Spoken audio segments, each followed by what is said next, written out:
Yeah, yeah. Real shit. I ain't just wake up like this. At least not today. I've been feeling like this. Head standing up right now. When you break my heart in two. The past been set. Work. Bring the drums in, AP. I be incompetent, not to acknowledge this amongst the kings, queens, gods, and goddesses. Still I'm convinced, after all the broken promises, I'm still trying to make mama rich. Or maybe I'm trying to make mama piss, cause I used to love her, ain't got no common sense. I still do, hard to hide the sense of the mildew. Motive out the fungus, in the darkness of the darkest minds, lines are dragging in that dungeon. Hungry, I supply the heat, just bring the luncheon. Fuck fun, stack fun, stay away from fuck shit. Waiting for the UFOs to abduct me abruptly. You can come right now, interrupt me. Hope I can bring weed on the flying saucer. Learning all this shit to turn you to Harry Potter. Question everything the teachers ever taught us. Another product of my environment. Ain't no 401k plans or retirements. Boss thing in my hand and get the firing. The truth hurts, baby. Don't lie to me. They say it's the land of the free, but the same land sold and bought people that look just like me. Knowing that got me focused. Enough bendos across the world to house the homeless. Trapped sleeping with rats and roaches. It's about money or moments, paper or purpose. How you a boss and you was never a worker. Serving a servant.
Yo, yo, yo. Can y'all hear me? Y'all know I'm doing all the button pressing and all that other shit. So tell me if my voice too loud, if I sound distorted. I see I got like 6 people on YouTube already. That's what's up. I got a guest coming in. I got a new member to the panel tonight. Yeah. BK should be joining us as well. I just sent the invites out, so I'm waiting. Yeah, I was playing some new music I'm working on, man. I hope y'all like the new wave that I'm bringing to the beach, to your beaches. Let me see. Of course, people will start texting me now. Don't text me. What I need y'all to do is shut a live. Shut a live. I got big T Bryant coming in this motherfucker. We finna talk some good positive energy. We gonna keep it real though with no filter. Like I said, I got a panel member, Mr. Spencer. I'm excited about this one. This is episode 6, unscripted. If you got, what's the thing, epilepsy or something, do I need to turn this light off for y'all? Somebody gonna faint or something? Y'all straight? Y'all straight back there, man? We finna talk good business, good GI business, positive energy. I'm not one of them popular folks. So I don't know how long y'all gonna be here, but feel free to share the live, comment. Shout out to everybody that's on YouTube. I see we down to 5. We started with 6. I need to share that. Matter of fact, while I'm talking, got to be your biggest fan, your biggest supporter before anybody else. You know, you can't expect somebody else to support you more than you support yourself. So you see, as I'm doing the show, I'm finna send this shit. Finna send it to a couple people, tell them to join. And again, I got Miss T Bryant. This episode 6. She gonna be a guest. I'm gonna be interviewing her and talking with Mr. Spencer. Yeah, I say Mr. Spencer. Every time I say that, I feel like I'm talking about Mr. Spencer from Westside. But if you don't know me, man, I'm an artist, fashion extraordinaire. I am because I say I am. I'm whatever the fuck I say I am. Don't listen to the motherfucking spectators. But I'm from Gary, Indiana. I go by the name of Worthy, the Surf Ninja 219. I went viral for quite a few different moments, crash moments, positive moments, whatever. But yeah, I'm just being myself and opening my platform in hopes that we can have some testimony. That's why I call it Church in the Wild. It's, you know, it's testimonies. We seem to be like last, but a lot of us is coming up winning. So we give our testimonies publicly. Let motherfuckers, you know, spectate how they want, opinionate. And at the same time, we basically having like an adult card party, just talking shit. Remember how your parents used to be getting high and shit with the reefer and the papers? Well, if you was born in the 80s, maybe the early 90s, you could relate. If you were a little younger than that, you might not could relate to some of the shit, but you could definitely learn. I'm finna share shit. Get some motherfuckers up in here, man. Yeah. I tell my guests to join at 9:10. Black folks know how to follow rules in 2023, huh? Usually motherfuckers be early for these podcasts and shit. That's why I was trying, you know, I wanted to make sure I had time to do the intro. I'm going to have it in a moment. Me and BK was talking about getting it a little scripted. You know, we got the perfect intro. We talking about certain topics, 10 to 15 minutes, maybe even 20 minutes, but not going overboard. We want to just have a bulletin, I guess. I do a lot of shit on the whim because I don't want to lose momentum and forget or be fearful or get to thinking about shit too much. So it makes me have to go ahead with shit. So even with this podcast, it's pretty much on the whim, but we gonna keep it rolling because it's got good energy. We always had a queen stop through. I done had a couple kings. Again, I don't be being too messy and shit like that. So this ain't for everybody. And when I am being messy, we talking about real life shit. We ain't trying to bother nobody, be negative, tell no folk down. Let me play some music for y'all, man, till my guests come in here. I do got a few topics. I guess we're going to talk about Ja Morant a little bit again. Look at my beard, just glistening. That shit growing, all them gray hairs. Good wisdom. Ja Morant, shit, I seen at 3 o'clock. Look at me, I know the time and everything, but I did see a friend had posted that it was a body back home in Gary by the post office, 15th. Yeah. So, I mean, I'm going to ask and talk about that a bit. Don't want to put too much death in the air, but again, if you don't know what's going on at home, you know? Shout out to Fly Media. Bro, I just seen that you messaged me, dog. I apologize again, but you know how it is when you working. But Fly, I seen you, man. You working with Mike Epps. Mike Epps is back home shooting something. And Nap is home too. That's why I don't get why most people be like acting weird about being a Pacers fan, but love them fucking Bulls. All my shit not working. Oh, there it go. And again, these folks really on time. It's 9:08. These folks is really on time. Episode 6, Church in the Wild with Worthy. BK will be joining us too. You know, she was one of my first church members. She been with us before we had the pews, before we got the organ. We still don't got no organ player. The choir, you see what we be playing. I'm waiting on you, Popo. I'm waiting on you. I need to talk to you so we can get you on the panel. Shout out to Po. Go follow her, man, Miss Portia. She's into agriculture, farming, you know, what and what not to eat. Because, again, that's all about being healthy and wealthy, you know what I'm saying? What you intake not only physically, but mentally, but you want to eat the right shit. And the world be leading us to believe a lot of this shit that we eating is for us. It ain't. Like, you don't get, this ain't for me. I'm drinking it, but I'm keeping it, we ain't supposed to, but I'm drinking. Hey, V, what's up? You made it. Hey, we got to get you started with your podcast, sis. I was talking to a couple other people. So what I'm doing with the production is I want to work on the back end, pause, but I want to work behind the scenes and help make it where we can all have our own little segment, or everybody don't have to do a podcast on the same day. You know, some might want to do it on this day. That day I can show them how to work shit, because it's not that we don't have stuff to talk about. It's the quality and how we putting out the content. This can always be better, but the look gives a certain look. You know what I'm saying?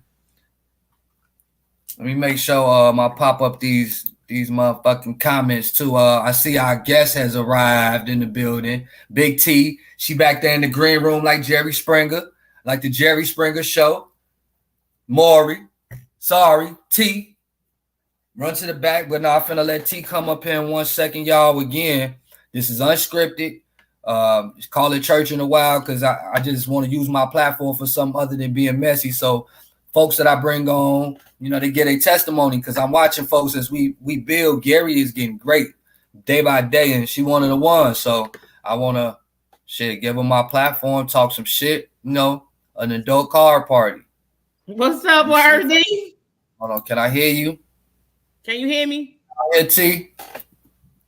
Yeah, I can hear you. I can hear you.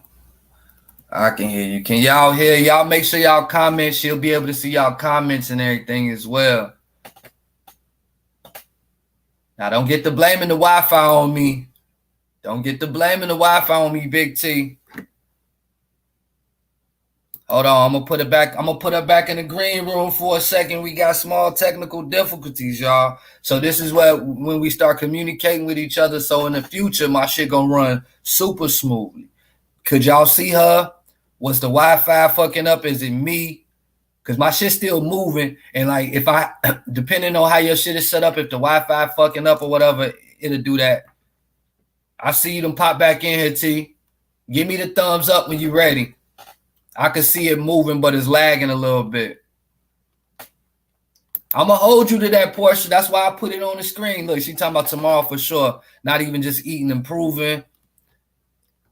And what you say, improving our environment as well. Yeah, because putting plants and growing them things actually do a lot for the planet. And that's what, again, I'm hip to all that shit. I just might not can verbalize it, but I can give the platform and shit for motherfuckers to take care of this business.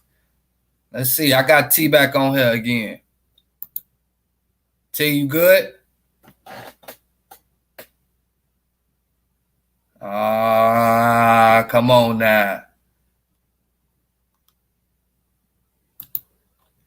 See, I can see y'all. I can see y'all comments. I don't know what's going on with T right now. We're going to give her a second. That's your cousin, V?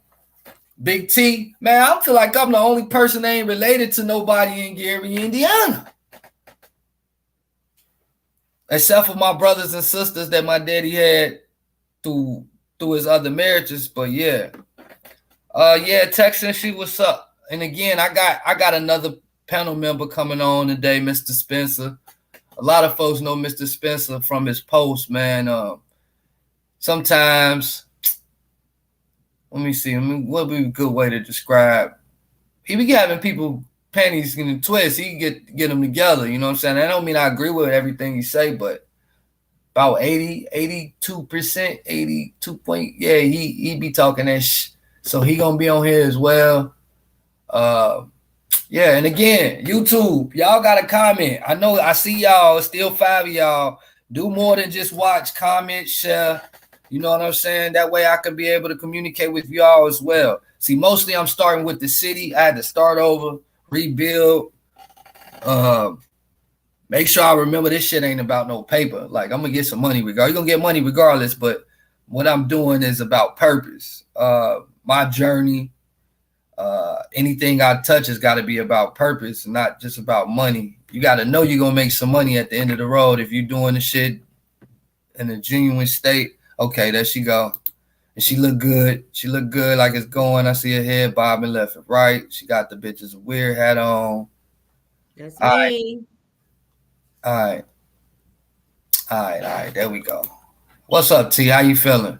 What's up, Worthy? What's going on? Nothing much, man. Life. Yeah, matter of fact, life is going on. How about you? How you doing? I'm blessed. I won't complain. I can't complain. God is good to me. You feel me?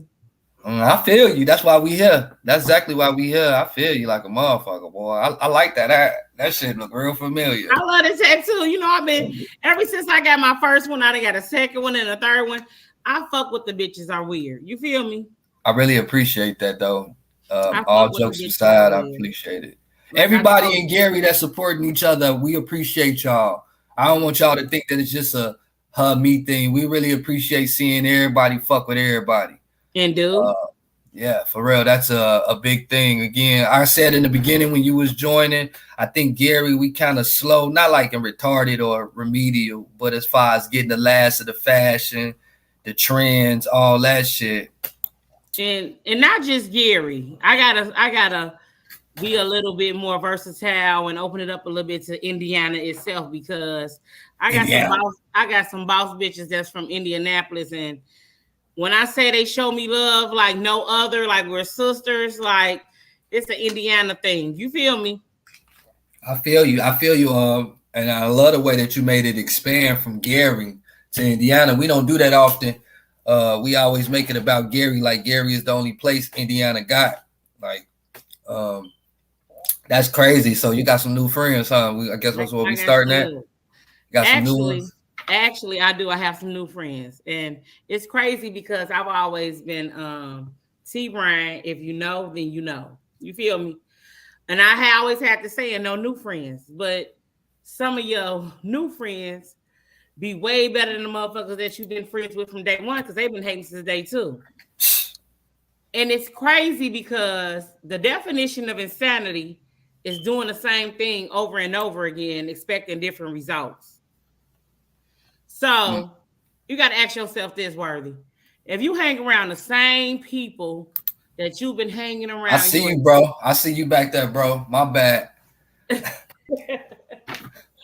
So if you hang around the same people that you've been hanging around your entire life, and you're not getting a change, and God is telling you you're a millionaire, and God is telling you you're special, and God is telling you you got this purpose outside of all the things that people see you do, you know what I'm saying? The flesh and in the realm and your reactions to other people bullshit. You know, they know me for acting a fool.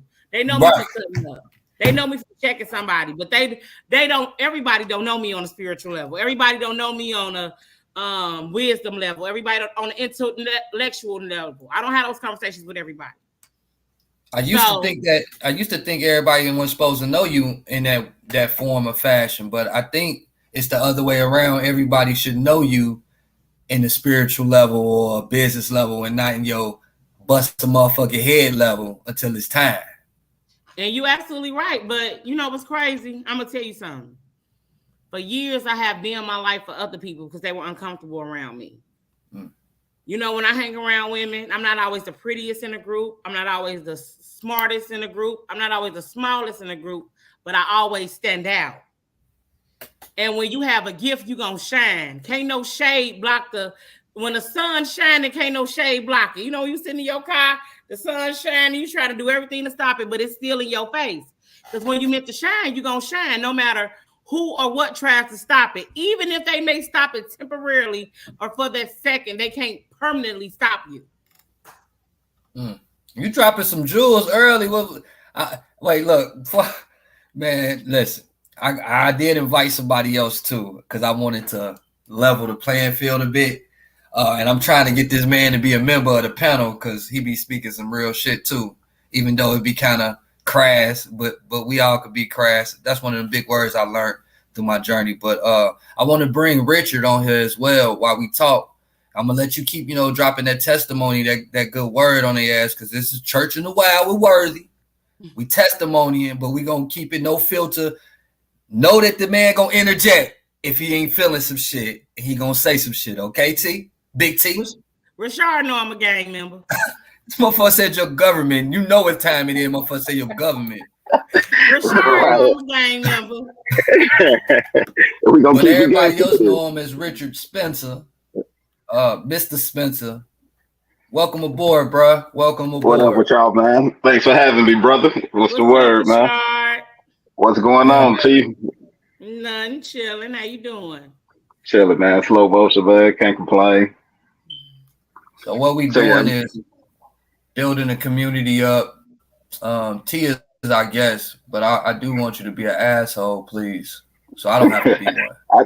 That's what I said. That's all I know how to do, man. Especially, like I said, when we get into deep subjects, I'm just trying to see what y'all talking about right now, and we'll go ahead and get touch bases on it. Okay, right. well, but yeah, you was dropping some jewels. No new friends. But then you find out you come in contact with these motherfuckers that treat you way better than people you've been knowing your whole life. You don't get the support that you get from new people that you do from your friends, because I know it's like this. Everybody say they ain't hating, but they hate. People want to see you do good, but they don't want to see you do better than them. That's what I'm talking. What we talking about right now, T? And they'll never want the black sheep to be the one to make it before they do. You understand what I'm saying? No, you talking about it in our neighborhood? That's what I'm saying. Like what we talking about? You just talking about in general, or you talking about? I'm talking about from where we're from, because you know Indiana is one of the most depressing states. It is. It is, but that's what you seem like you talking about was more so a human nature type kind of thing. You know what I'm saying? Mm-hmm. Like humans in general. Because I remember my people telling when they was coming up. You know what I'm saying? Like. In the old days, they'd be like somebody in the neighbors to get a car or something, you know what I'm saying? Mm-hmm. And then next thing you know, a few days later, another neighbor tried to get a car because everybody wanted to stay in competition with each other. You know what I'm saying? So I think it's just a human nature competitive edge that people have when you're talking about that kind of aspect of stuff. But Gary, don't get me wrong, man. Gary is one of those states where you do got a lot of people who want to, how can I put it, man? We are an impoverished state, you know what I'm saying? We grew up in poverty, no matter how much everybody want to, you know what I'm saying, stunt and boast and do a lot of stuff. But when you at the bottom, a lot of times when you do extra stuff, it make you feel better about yourself. You know what I'm saying? So I think a lot of times that's where that energy come from. A lot of times people ain't really happy with themselves. So of course they ain't going to be happy for you. That's it right there. That's the bottom line. Nothing else, nothing more. It's the self-esteem all day long. But we was born to that though, man. And unfortunately, in the black community, you know what I'm saying? And that's why I tell people a lot of times, you got to come outside of the black community if you really want to see like another side of life. You know, because like I said, our whole plight was here in America. We was at the bottom, you know what I'm saying? We came from slavery. So a lot of times in ourselves, you know what I'm saying, that do something to your self-esteem. So a lot of times people try to build their self-esteem up by all this other extra stuff that we try to incorporate into our care. I needed shit, yeah. I needed stuff, you know what I'm saying? Like, think about it, like, bro, we grew up in the G when everybody was talking about Jordan, you know what I'm saying? You put on a first pair of J's and came to school, you was that dude, you know what I'm saying? If you was geared up, you was that dude. You had a nice car, you was that dude. So we put more emphasis on that kind of stuff, where our other counterparts, they felt like they was that person because that's who they was. It was embedded in them that they was the superior race. You know what I'm saying? They was they came from self-esteem type stuff. So while we didn't feel worthy in ourselves, we had to add all this extra unnecessary stuff. And that's why I say it really did it hurt us in the long run, man. Tanisha got a question though. When you say it's human nature, do you truly mean it's human nature, or is it our mentality? Is it something that was embedded, in your opinion, embedded in us through slavery, which makes us so competitive? Because I mean, you know, you got a couple chosen few that don't move or operate like that. I'm waiting on T to pop back in, but until she do, I mean, I just figured I ask you, is it like? I think when I say it's human, I think it is human nature. Because you know what I'm saying? It's a lot of stuff that's just inside of everybody. It ain't necessarily just a black thing or white thing, because they competitive with each other as well on different aspects too. It's just not as bad or as pronounced as it is in the black community. You know what I'm saying? In our community, it is a little bit different because we are in a society that wasn't really built for us. You know what I'm saying? Like, if you really think about it in the grand scheme of things, America wasn't built for black people. So we really over here in a country that we felt like didn't really belong to us, or we really didn't fit in. I remember like it was one of these classes I was in back in the day. They used to talk about how black people, and that's where representation came from. Like when you on TV and everything, only thing you seen was like white people this, white people there. You know what I'm saying? So you ain't really seen your own black people. So to a certain extent, a lot of black people. They didn't want us to. Exactly. That's what I'm saying. They ain't want us to. So that's what I'm saying. So when people did be able to get a foot in the door, you know what I'm saying, it made them feel like they were somebody special. Or we always had to feel like we had to do extra to feel like we had worth to ourselves. So I think a lot of it is the black community. It's just more pronounced in the black community, but I think a lot of it is human nature. Whereas any other race can go through it too, but we go through it a lot more because we are in a society that really wasn't built for us. Well, you know what I'm saying? In the grand. And then you got to think about it. It takes a conscious effort to be positive. We were raised in negativity, like even with our parents. That's all we know. Like even that's completely all we know. Like even with our parents, you know what I'm saying? Like we weren't raised to manifest and to say, you can be a billionaire if this is what you believe, and you can use this talent, and you can sell this in 30 and 40s. Right. Our parents ain't tell us no shit like that. That's why our peers look at us crazy when we talk about it as if we're talking about some voodoo. Well, it may be voodoo, but it's in a good sense because everything that we was taught to be bad is actually more than likely good, and vice versa. Let me tell y'all something. Let me tell y'all how I used to live my life, and I used to think it was smart, but now the older I get, I think it was crazy. So coming up, everybody came up different. Coming up, I was always privileged. I always had all the shoes, you know, shit like that. But that was privileged in the black community. Right.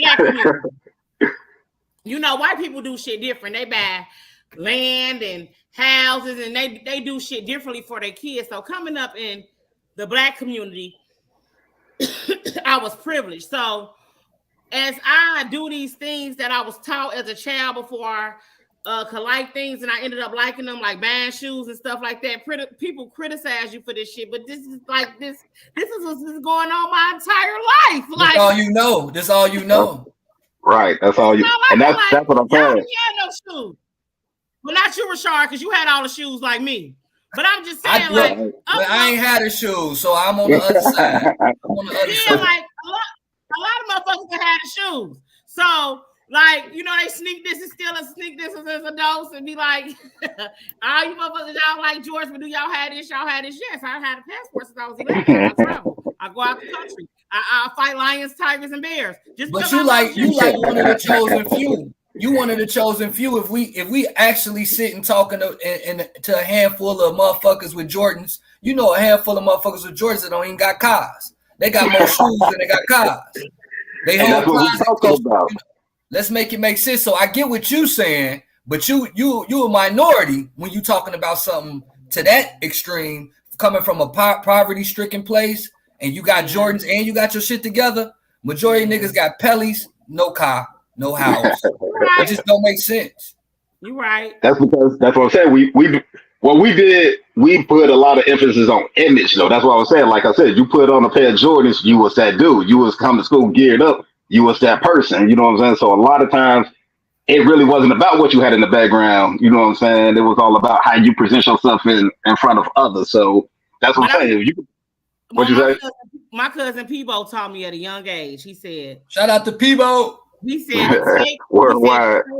He said, "It take money to make money." Facts. And you attract people with money when you look like you got money. Facts. And y'all know what's crazy? He is not lying.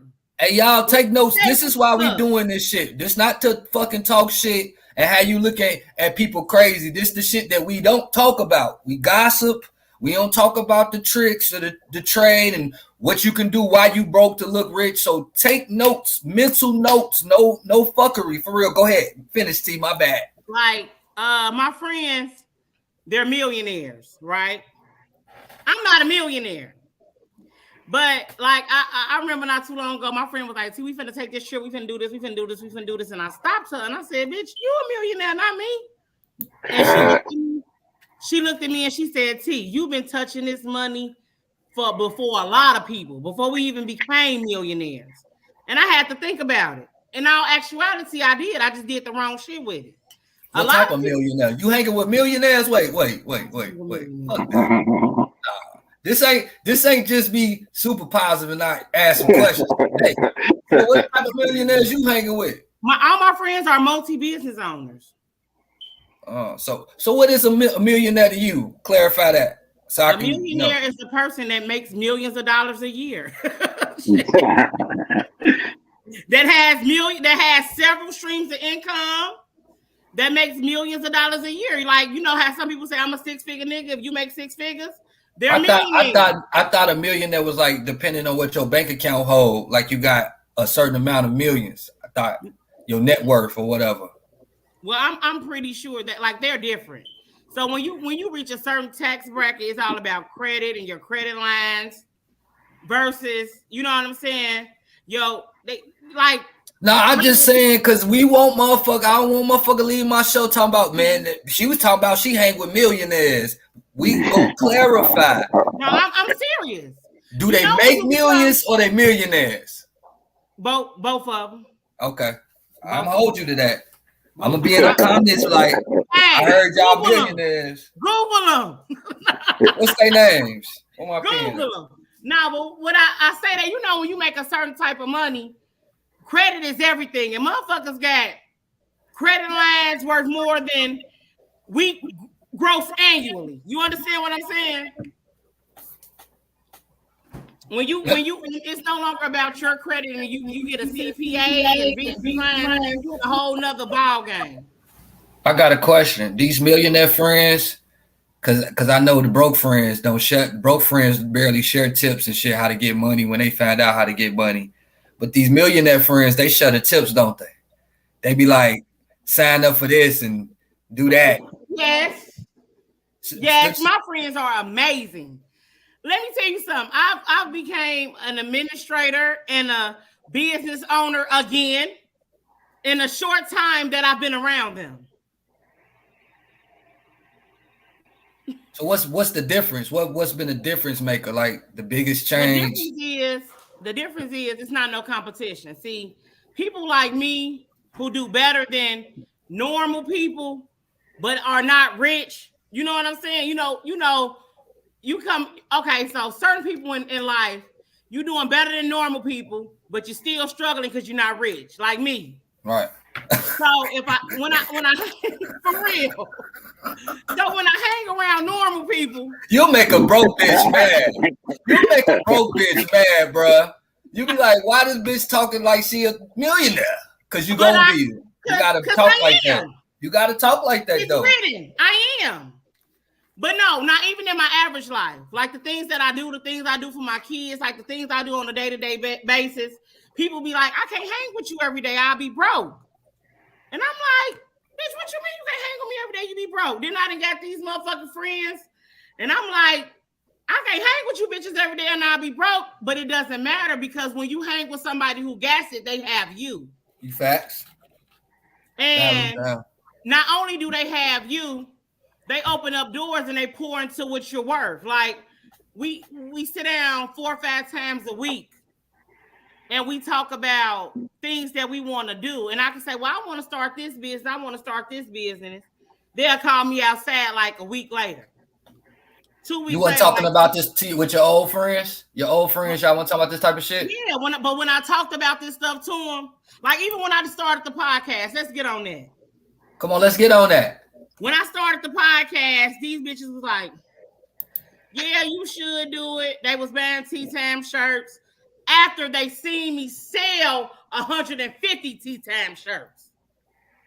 You know what I'm saying? Then after they seen me get thousands and thousands of views, they like, well, I want to come in the studio. I want to do it. But I had always been talking about doing something on YouTube or making a podcast forever, but nobody never wanted to do it until they seen that I was going to start talking and people was going to start listening. But that's human nature again too, though, because you know what I'm saying. A lot of times, like you said, people you kind of grew up with, we competitive with one another. You know what I'm saying? Like to a certain extent, you're gonna be competitive with each other. But then once they see momentum, it's kind of like that one dude from the G. What's his name? CJ So Cool or something like that. Yeah, Kadura. I grew up with him, man. He from. No, I shouldn't have said that. He ain't from. I don't know where he from, but I know he from Indiana and shit. Nigga, y'all went the West Side together, nigga. But see, that's what I'm saying. Like a lot of people with him wasn't rocking with him when he had like 100 followers. You know what I'm saying? But as soon as he blew, you know what I'm saying? Everybody was like, oh, let me get down with him. You know what I'm saying? Now he cool. That's their homeboy and everything. So a lot of people ain't gonna rock with you until they see other people rocking with you. You know what I'm saying? Because unfortunately, Marshalltown, sis. He not from Marshalltown. He not from my hood. Don't say that, sis. So man. Yeah. So I just had BK. Y'all may or may not be familiar with BK, but she's on here every Wednesday with me. I'm finna bring her in a second. She just joined, so I want to let y'all know. Don't be alarmed when the fourth person pop up. But all jokes aside, he is from Marshalltown. I don't know, man. I think just popularity rules. At the end of the day, and that's all it is. Right. Because we know what's hot. God gave me a vision. He's been giving me vision since I've been here. People get mad when I say it, but I don't care. Fuck them. Sometimes you can't prove shit to people. You just got to shit on them and show them. Because they'll argue with you all day long as you allow yourself to argue with them. Sometimes you got to become unapproachable. Sometimes you got to stop paying attention to bullshit. Keep your eye on the prize because people believe in what they see. I could sit here, I could say shit all day long, but when I make a believe out of motherfucking shit they could say, but T did that shit. Yeah, he went to Vel. He definitely didn't go to West Side though. We got to put that out there. But I was joking when I said you went to West Side with him. I was joking, but I went to West Side. He ain't go to West Side. I was lame in school though, man. You was. And you lying. I ain't gonna hold nobody up. James Worthy. Oh shit. Hey, I was a handful. But everybody, this BK, this T, Mr. Spencer. Hey y'all. Right now. They both my Facebook friends. What up? Hey, I'm gonna let you know now. Everybody that I let know that you was gonna be on here, motherfuckers was asking me could they be on the show just because of you. Like you bring this animal out of these women, especially my other friends, but you're really a good dude because you be dropping jewels, motherfuckers. That's what I'm saying. Kind of what T was saying, but I kind of elevated above a lot of stuff right now, man. You know what I'm saying? And I think that's what we at, just the current state of the world. You know what I'm saying? So once you get to a certain place where you just genuinely don't care, you know what I'm saying? Like you can genuinely tell the truth nowadays. You know what I'm saying? A lot of people inbox me. They won't say it on my page. They'll inbox me. They're like, man, I really agree with what you said, but I don't want these people to come for me. You know what I'm saying? And I'm just like. I'm like, bro, I think that's a cop out. That's a cop out. When you was talking about the fat bitches. Oh my God. I agree. Shonda, Rolanda, like your daddy, your mama, because you had the fat bitches fucked up. No, that's the thing, though. And I said it. And see, this is the thing, bro. I said it, and that's why I say a lot of times people don't really put everything I say in the context. They'll read it for face value. When I said to fat chicks, I said a nigga really don't love you if he really let you get this big of yourself. Because how can a nigga love you if he don't care about your health? You know what I'm saying? Like, how could you sit up here? How could you sit up here laid up with a man? You can't disagree with him. But that's what I'm saying. Like, how could this man? If your health is what comes first. Like, if he really loves you, he should want the best for you. If he wants you. Because it's a homeboy. He was like, oh, I like my chick big. You know what I'm saying? But we got to talk about what comes with being big. It ain't just, you know what I'm saying? You big. Hey, Spit. What up? Just know that at any time I can mute their mics. You see T mouth moving? So just know, you get to dropping valid points, I got you, bro. I'm going to bring her back in. She don't know yet. We getting there. Hey, we not being petty tonight, sir. I would let that motherfucking bed out downstairs before I walk upstairs. She was going. Hey. But it's the way you say it. It ain't that you saying something wrong. You know what you're doing. You know you stirring the pot to make sure. It's shock value, right? Shit, that's obviously what you got to do in this day and age, though. Everybody, ain't nobody. I don't like Charleston White, but the shit that he's doing it so you would really hear his message. His message beyond the bullshit is a true message. But I think it's a true message. But he do a lot of stuff because he needs that pay. He's trying to do it for paper too. You know what I'm saying? He said it a few times, like, you know what I'm saying, like. A lot of this stuff is he get paid off of this. He eat off of this. So, you know what I'm saying? Like, so stirring the pot to him is more than just stirring the pot and get his message out. It's to a certain extent became his livelihood. You know what I'm saying? So, yeah. So a lot of times, a lot of people who bank off of this kind of stuff, yeah, they going to say a lot of stuff. He said, like you said, a lot of wild, outlandish stuff. But at the end of the day, like you said, it'll be some truth in it. Hey, y'all, real quick, before Gully busts a motherfucking, his head bust. Cause I didn't say happy birthday to ass about 10 times this week. Gully want to make sure we say happy birthday to you, T. We go happy birthday, T. Happy birthday, T. Happy birthday, T. Thank you. Happy birthday. Tour season over, right? Yeah, it's over. Yeah, it's over with. I shared it on my page. You gonna have to Gemini season now, man. It's Gemini season. Shout out to all the Geminis, man. Well, y'all got quiet on me. Do I need to throw another topic out there? Like, no, that was my person. Oh, my friend. No, my friend. She's my person though. That's my bitch. She like. I thought you were talking about like a mate. Kiana said T and Bree. Well, fuck me, huh? Just fuck me and Spence. See, this is what I'm talking about. Hey, Katina, how you doing? Hey, everybody. So James Worthy, I shared the link. How do I let people watch it with us? Like, how do I let people watch this? No, you don't share that link that I sent you. You just share it on Facebook. No, just share the live. Yeah, I don't even know who this is. They finna get kicked out. You just sharing it. Got people coming in. They out. No. No. You gotta get screened. Talking about P. Who is P? Y'all know I'm older than motherfucker. Who is P? I don't know no P. Yeah, I only got these. It's only us today. But I do appreciate whoever it was. You have been kicked out. But yes, so what it is on Facebook. So they can go directly. That's why I was saying before y'all guys get on, share it off of your Facebook, come to my page, share it. You can, you know what I'm saying? They can see it on regular Facebook. It's on every page. You know, all 4 of my Facebook pages. Okay. But my friend said accept her mother so she can see the shit. Like in real life, she don't need a. She shouldn't. Accept her shit. Okay, I did. Goodness, God. Give me a second, Taurus. So, all right, man. Spence, man. Come on, man. What's on your mind, bro? Come on, man. What's on your mind? I'm indifferent, man. I'm here with y'all, man. I'm here to entertain y'all, man. So whatever y'all talking about, I'm tapping in. This is what's on my mind. I be wondering how folks feel with especially the whole 4 of us in here, because I kind of know all of y'all personally. To see the change, even though we still the same people, but to see the change in such a positive way. To the journey that we making, the shit that we pushing, the image, the motivation, the mindset, you know, to be able to speak to people about manifesting, about changing your location, about, you know, just even taking accountability for the type of people we have been in the past. Not to say, wait, go back. What, the accountability part?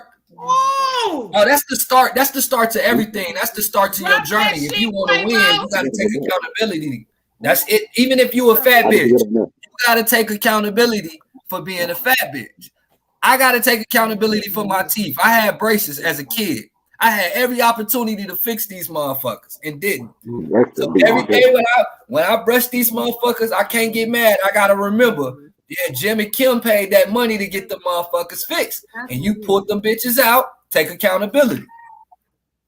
No, but for real, everything that you just said, the A word gonna kill a lot of relationships, gonna make people kill themselves. The A word is the biggest. That accountability. That's worthy. Hey, I know. Trust me, that was the start to everything that's been better. I had to take accountability. All bullshit aside. You said I sent you. No, you said it was the wrong name. That accountability worthy. Let's talk about that word. Do you know I've lost? Let me tell you something.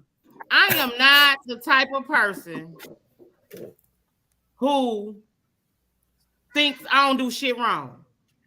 First of all, this is how I feel. I feel like a motherfucker ain't gonna whoop me. That's why I love you. And I'm a motherfucking shooter. For real. You ever lost a fight? Have you ever? A motherfucker ain't never with me, but my brother. Man, I hate to see if a bitch whoop you, cause all jokes aside, you sound like a motherfucker who ain't never been beat up. What my purse at, son? You sound like a nigga ain't never been socked right. I hate if they whoop me too, cause I keep that Glock on me. See, now you're giving the wrong image. Nope. You get to fighting somebody and they beat your ass, you're not supposed to pull out a gun automatically. Worthy. I've never lost no fight. I ain't gonna give these people the wrong advice. I'm not gonna do that. Okay. If a bitch beat you up, you pulling out ain't gonna beat me up. Okay. I'm gonna hold you to that. I ain't going nowhere with that. I'm gonna leave it right there. I got 2 hands, 2 feet, and a mouth.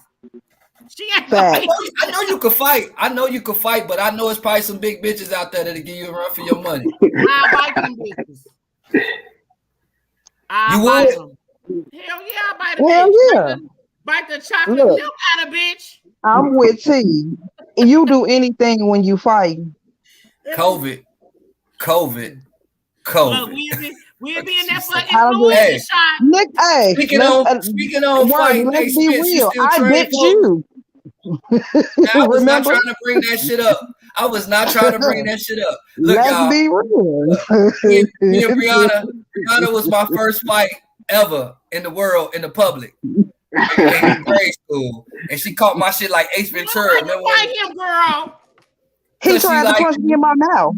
She liked you know what? But you know what? Brianna, you don't take no shit. I like that about you. And I'm not. I like that about you. No, I'm not. I mean, half of the Gary women we know don't take shit. Win, lose, or draw. I am not no punk.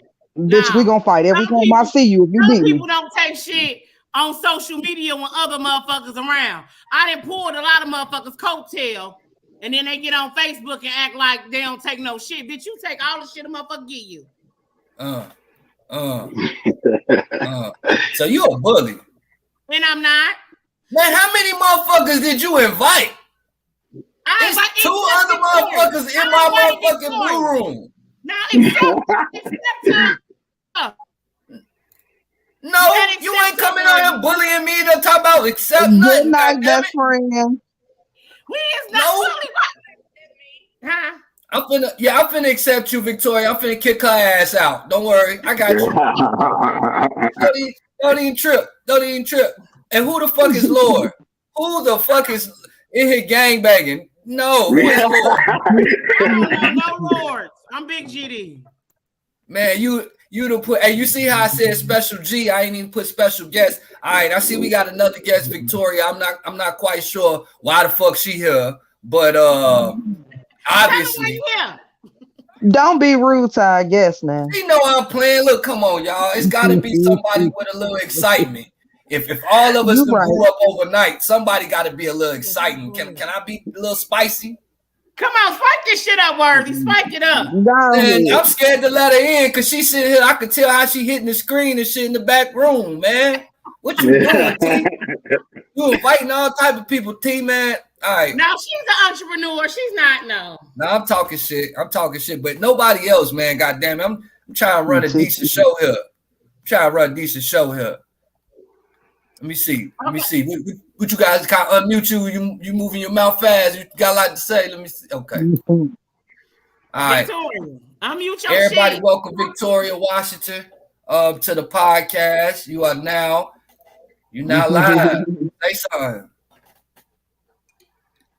She gone. I'm gonna tell you this though, T. Don't be pushing your weight around this motherfucker, bringing people and folks just taking over my show. God damn you! Nah, I'm putting you back on. I ain't take you off. Oh, she don't said like she can't hear Worthy. I don't know. You got to make sure your stuff not on mute when you enter in. It said make sure you got access to your speaker and all that. Yeah. That's why I invite a certain amount, and I know what's going on. Oh, you can only hear on my phone. You can't hear on your computer. I ain't on no computer. What you on your phone?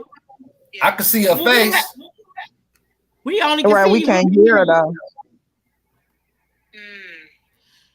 I can hear us. Like maybe it's on your phone though. Hold on. Chill out, everybody. Hold on. 1 second. Let me see. Yeah, get on the desktop. Hold on. I'm trying to unmute it. I'm trying to see if I got you muted. I might have you muted. Hey, everybody that's watching this, man, share this live, man. This is just, man, your basic card party, adult card party. We talking shit. We giving advice. We positive energy with a couple fun jokes here and there. You know what I'm saying? Nothing major. I don't know what's going on with her shit, but it's not me. I know. I just thought about it. He's talking about some BK because you Brianna Kine. Yes. I just thought about it like BK. But yes. A British guy. Okay. All right, we're gonna try this one more time. I got people putting up comments. I'm forgetting to take them down. Y'all work with me. I'm working all this behind closed doors, but at the same time, I want to give y'all a great experience. All right, tell your girl I don't know why it ain't allowing her to pop up. And I'm not trying to let her in there, so maybe FaceTime her. Said you got her backstage. Yeah, but she keep going in and out. Is doing that on his own. Like I don't know why. And again, hey Spence, talk about some masculine shit, man. It got me fucked up. This ain't masculine Monday. That was Monday. It's Wednesday. It's Wednesday. Pull up on your daddy and your mama. No, it ain't nothing to start. What's up, man? And your siblings. Victoria. Say something. I love the Spencer family. They keep you safe, Rashard. You know my sister, she a goon. In Charlotte? Nope, I can't hear you, Vic. I can't hear you. Right. Hey, but check me out, man. If you watching the live, man, you digging it, you know what I'm saying? Share the live. Make sure we get other people in here. This good community, man. Just conversation. Since she get on, I'm gonna add her one more time. I'm not removing her. Whatever's going on over there is why she keep getting removed. So if it do remove her again, I'm gonna go on with the thing, y'all. Okay. Like I know we can see her, but we can't hear her. She gone now. Yep, hey, gone. So look, check me out. Check me out, everybody. Do me a favor, man. Let's get a little participation.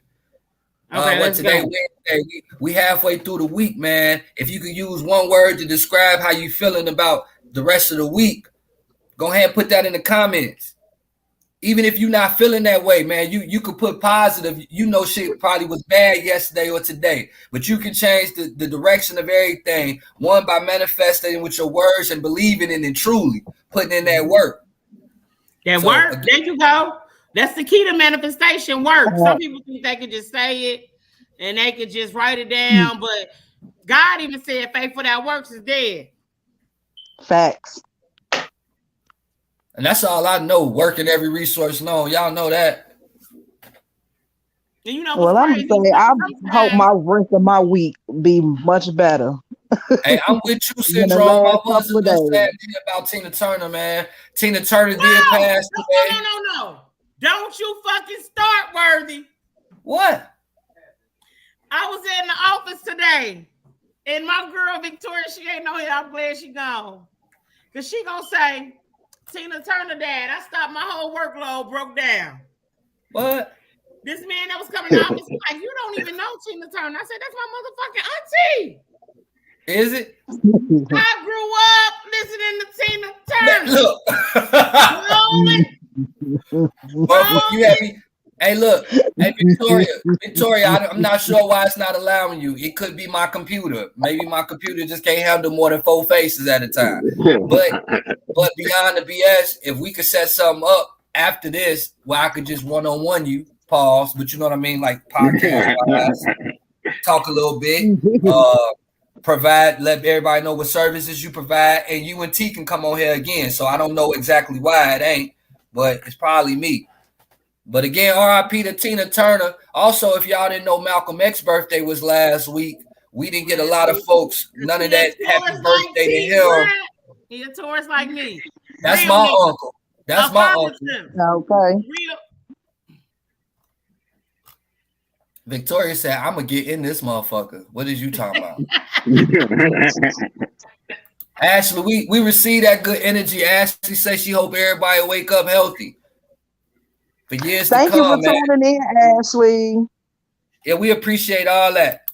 Hey, Big T, man, just to throw this out there, man, my girl BK, she do the press-on nails for the ladies who can't necessarily wear nails all day and shit, do the work or whatever, or they like to fight and shit like you. But she do them and shit. If you know, reach out to her. I want to shout out my sponsor, Cap High. We doing a giveaway. While I got everybody here, you guys need to go follow Kyla. I'm gonna try now. She said try now. Her mic was off. You guys need to follow Kyla. We're doing a giveaway for Friday, a free drink, a free sandwich. If you like breakfast, she's got the warm shoulders, warm hugs, cold warm shoulders, hugs and cold shoulders. Good sweet buns. I'm talking about sweet buns that make you not look that good with your hands. Vicky said add a now, James Worthy. She said add a now. Tell her fix her face first. I add you when you fix your face. You like you mad at me, like I done did something. He said, you told me your mic was off for your end. What? Do that with me. There she goes. Hey man, look, I'm gonna need all y'all big back heifers to stop jumping on here, blaming. Let me bring that energy. Hey Vicky. He didn't say big back heifers. No, he didn't. See, so problem that. No, you didn't. Hey, you trying to get jumped, bro? Tell his mama to unbig her motherfucking back. Period. What? Who I say for her to unbig her back? No. You called us some big back heifers. Some big back heifers. See big back comments in here. Sabrina wrote 6 big back comments talking about her back. Nah. Manifest that back off of that back. So hey, how you doing? How you doing, Vic? How are you? I'm blessed. We all blessed. Introduce yourselves to the congregation. Okay. Well, I'm Victoria, Washington. I'm a CEO of Care for You Home Care Services, Care Lab Core, Just the Beginning Daycare, Better Day Services. Let me give you some solo. Pull that solo screen up for you. Go ahead, keep going. Keep going. I already said who I am and everything that I do. Nah, just start over then. Start over. I'll put the screen on you one by one. I'm gonna let you know now. It's finna be thirsty niggas in your inbox too, because you know how it go. But if you ain't spending no money or trying to do business, don't hit her up. This 2023, we ain't on that cornball shit. Well, I'm Victoria Washington. I'm the CEO of Care for You Home Care Services, Care Lab Core. So if you know anyone that needs TV shots, COVID testing, DNA tests, gender reveals, my laboratory is located on Franklin. I also have a home care agency, and I also have 2 daycares. You probably just got about 20 customers. You got DNA services. Okay. What else? Come on, because I just thought of some shit I needed when you said that. So we do DNA testing, we do gender reveals, we do TB tests, we do COVID testing, influenza, we do we do a little bit of everything actually. We do a little bit of a lot. Okay. I appreciate that. We And I That's get good what's also got up. a information. podcast.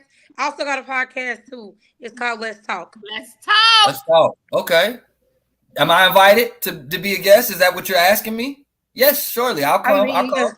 since you're volunteering, sure. It really seemed like an answer, but yeah, I'll volunteer. Sure. Why Okay, not? come on. But yeah, this is just a platform where we can have a little fun and give good information out that'll help others be successful in life. You have any good successful information or tips that you like to throw out there off top? Good successful tips. Don't be afraid to follow your dreams. Um, don't be afraid to quit your job and work for yourself. Um, Also, everybody's not meant to be entrepreneurs. We still need Facts. Say people that that work shit 9 to again. 5 No, hold on. Right. Start over. Say that shit again. Say that shit again. Say that shit again. Everybody are not meant to be entrepreneurs. Some people are destined to work 9 to 5 jobs. We need people to work 9 to 5 jobs. Nurses, police officers, firefighters. We need those. So don't think you got to be an entrepreneur because it's a trend or everybody's doing it. So do what fits you. Do what you like to do, and go hard. Now let me tell Go y'all hard. about Vicky. Vicky is kind of shy on the screen at first. She is my person. This is my person, okay? My boyfriend probably in the background talking shit because he know this is my person, right? That's why I'm probably talking shit worthy. Huh? I I don't know what your person mean. Like, I got to get my mind out the gutter. When people say they person, I think that be the person that they be rubbing or something. So I'm sorry. No. Just a go-to person. Somebody you can count on. I mean, spiritually, she can look at me. I can look at her. We know what each other thinking. She finished my sentences. I say stuff. Oh, black women magic. Black women magic. Yeah, that's and okay. black versa. Exactly. Like that is my look, we've been friends for 15 years, right? That's what's up. And I've always loved Vicky. Me and Vicky have never had one serious argument, a serious fallout. She looked like somebody who's easy to get along with, honestly. She doesn't seem like a troublemaker. Oh, she's a dark skinned me. No. See, he said a troublemaker. Like, oh no, we don't make trouble, but we, you know me, right? Like, see, you just put up my person, Kiana. That's my person. Kiana says she's hiring y'all. Kiana says she's hiring. I've always been your person. That's my ace, right? Yeah. That's that. So hey, Rich, do men have persons? If he a jellyback, he do. that's No. That's if he a jellyback, he do, man. No. See, somebody got a person. Let me mute them. Hold on, Spence, I got you. Hold on. Not you, Vicky. You seem like you can handle this. Not you, but we go. The other two, they on mute. Now, what you say, bro? The jellyback. Yeah, ain't no dude around here talking about that's my person. Like you said, that sounds like some real, almost slightly homosexual stuff. You know what I'm saying? Chicks can kind of get away with that though, because to a certain extent, chicks are a lot more feminine nature. So you know what I'm saying? There ain't really no ill intent. But you know what I'm saying? A lot of times you just can't be like, that's my person. You got to have another word for it if you're talking about your homeboy who y'all do business with or something like that. But yeah, you can't say that's my person, man. My person. Now, while you was trying to mute me, I unmuted myself. But that's exactly what I was about to say. You don't have to use the same. You don't have to use the same wording that we use. You could say best friend, your person, whatever. You know what I'm saying? But everybody. You can always unmute. Everybody needs a friend. You know what I'm saying? Whether that you know got your back no matter what. That person who's going to make you hold yourself accountable. They're gonna hold you accountable. When you fucking up, they're gonna let you know. So men need that too, and that's part of y'all problem. Y'all be too scared to check each other and tell each other when y'all fucking up. But y'all quick to say, "Oh, you gay. Oh, this is gay." No, nigga, y'all need to hold yourselves accountable, just like we need to. Mm-hmm. That's true, Brianna. Mm-hmm. Hey, you said mute them again, Spence. That's what you said. Not just yet. I'm trying to hear out, see what she's talking about. Vicky, are you still on the screen? She's still here. I'm listening. I really just had no feedback for that. But we have it's actually 4 of us. I won't say a clique because we're grown, but we're called the Mean Girls. Mean means motivated, entrepreneurs, and notable. Okay. Look at y'all cool asses. I like that though. Y'all need to make some shirts. Y'all need me to make some shirts. We got a clothing line. Oh shit. Coming real soon. We got some other stuff I can't talk about right now. Coming real soon. I like it. But you might look up. You might look up and we're gonna be real rich, bitch. But we didn't come up with that name ourselves. They gave us that name. So again, real quick, shout out to the Mean Girls first and foremost. Middle finger to the Jelly Bag Ninjas, as Richard Spencer said. Big shout out to the Big Bag Heifers. You know I love you. I got some people that I love you. I gotta make sure that I do shout out my sponsor a few times again, Kyla. If you guys like breakfast, make sure you reach out to her. She delivers. It's a few people in here in the comments that can vouch for her how good her shit is. It's better than Cinnabon. I know a lot of people like to brag on Cinnabon. That's one of the first things. Reach out to her. They are fucking delicious. And a free sandwich Friday. Only thing you got to do is make sure you following me, you following her, and you tell me what brand. Just don't spit in my stuff. Huh? No, she don't spit in my stuff. I'll back some. Why would she spit in your stuff? Just tell her what I said. No. See, this is why niggas ain't got a person. This is exactly why we don't got a person. I just want y'all to know that. Bro said Team Fupa. Yes, we also sponsored by the James Worthy Got Fupa shirts. I got Fupa shirts on deck, $25 a piece. Shit, while we at it, little infomercial. You know I am the custom king. I'm the fashionista, Lord Shomaru, artist extraordinaire in Uwasha. If you ever need something, you can get with me, man. I got the Pro Black Shop hats out right now. They killing the Pro Bass Shop. If you don't fish, I don't know why the fuck you wearing them. We also got the black, huh? The bitches are weird.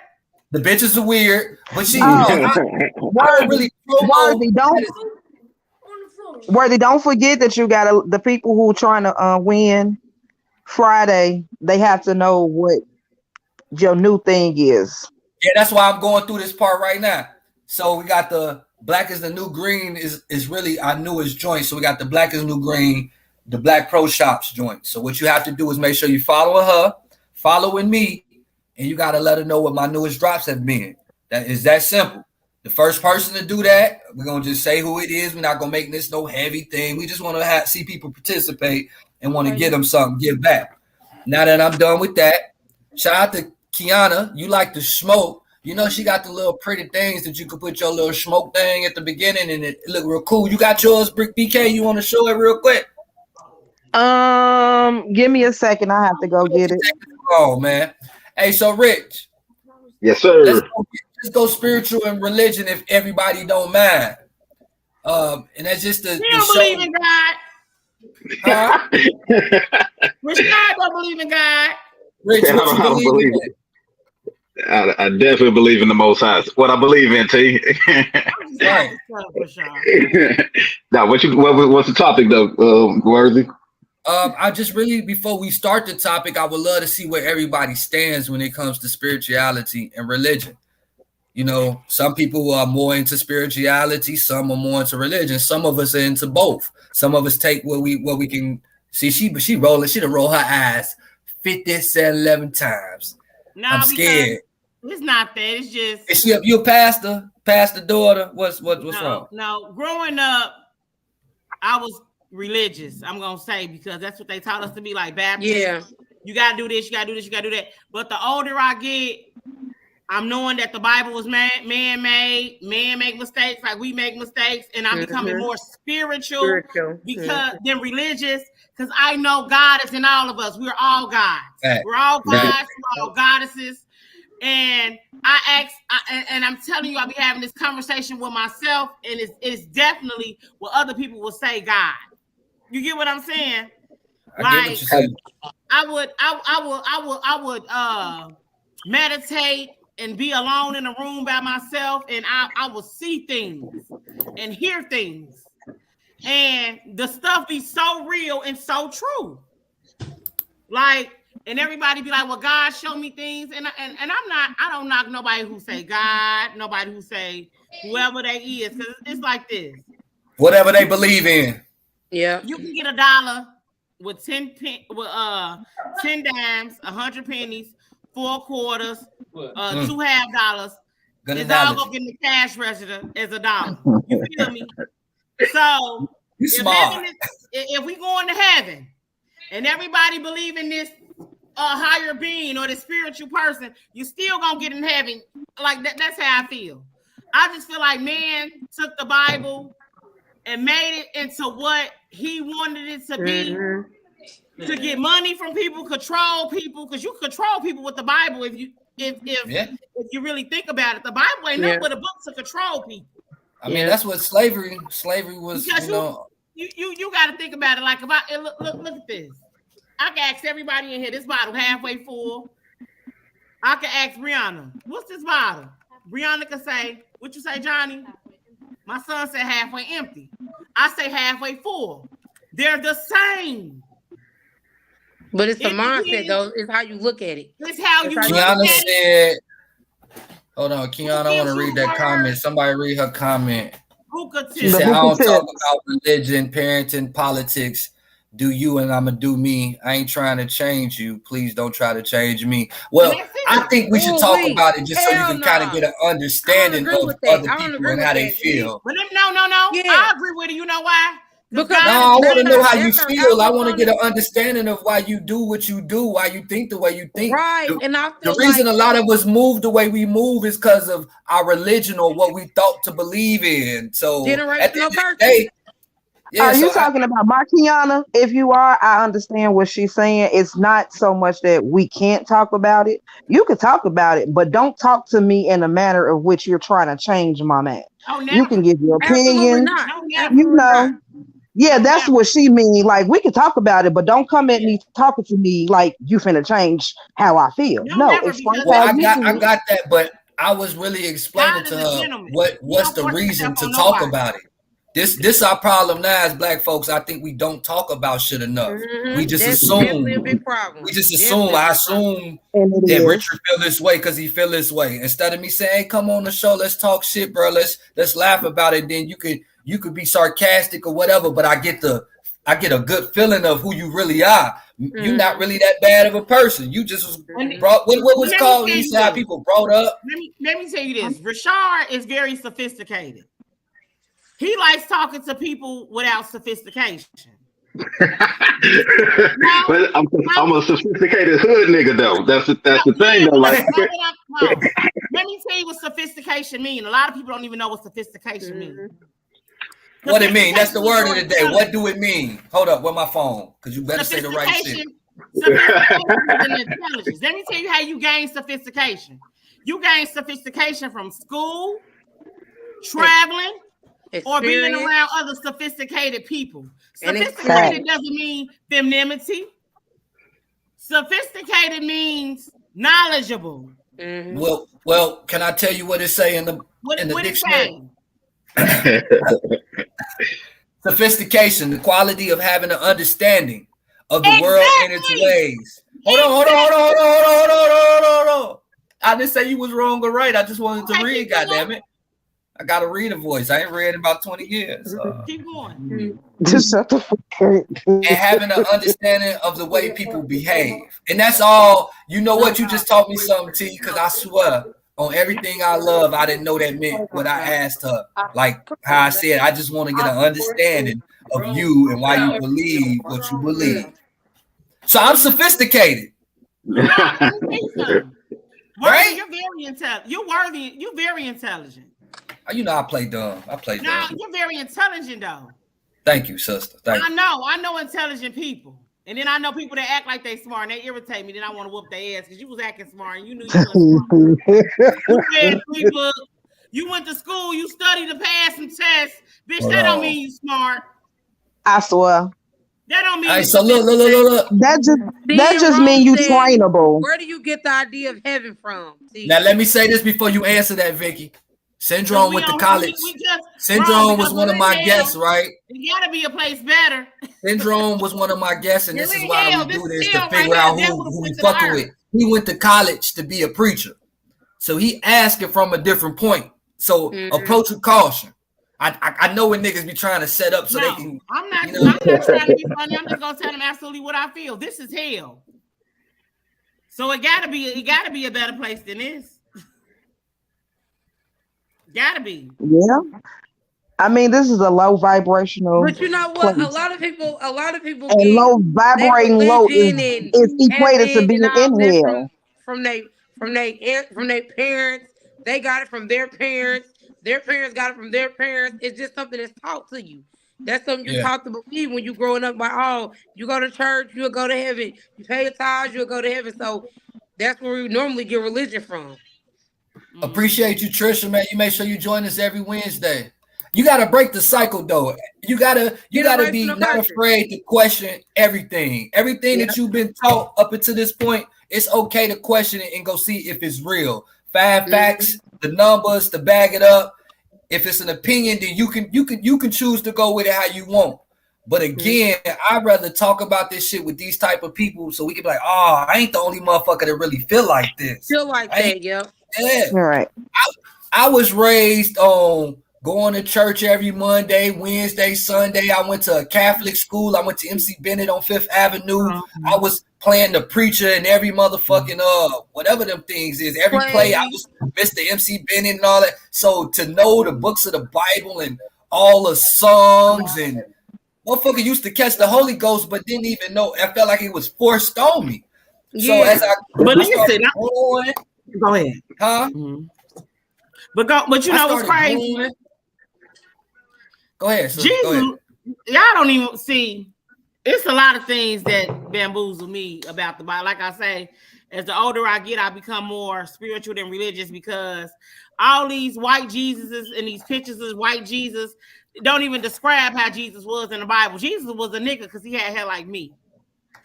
And then you got to think about it. Egyptian ain't had no white motherfucker.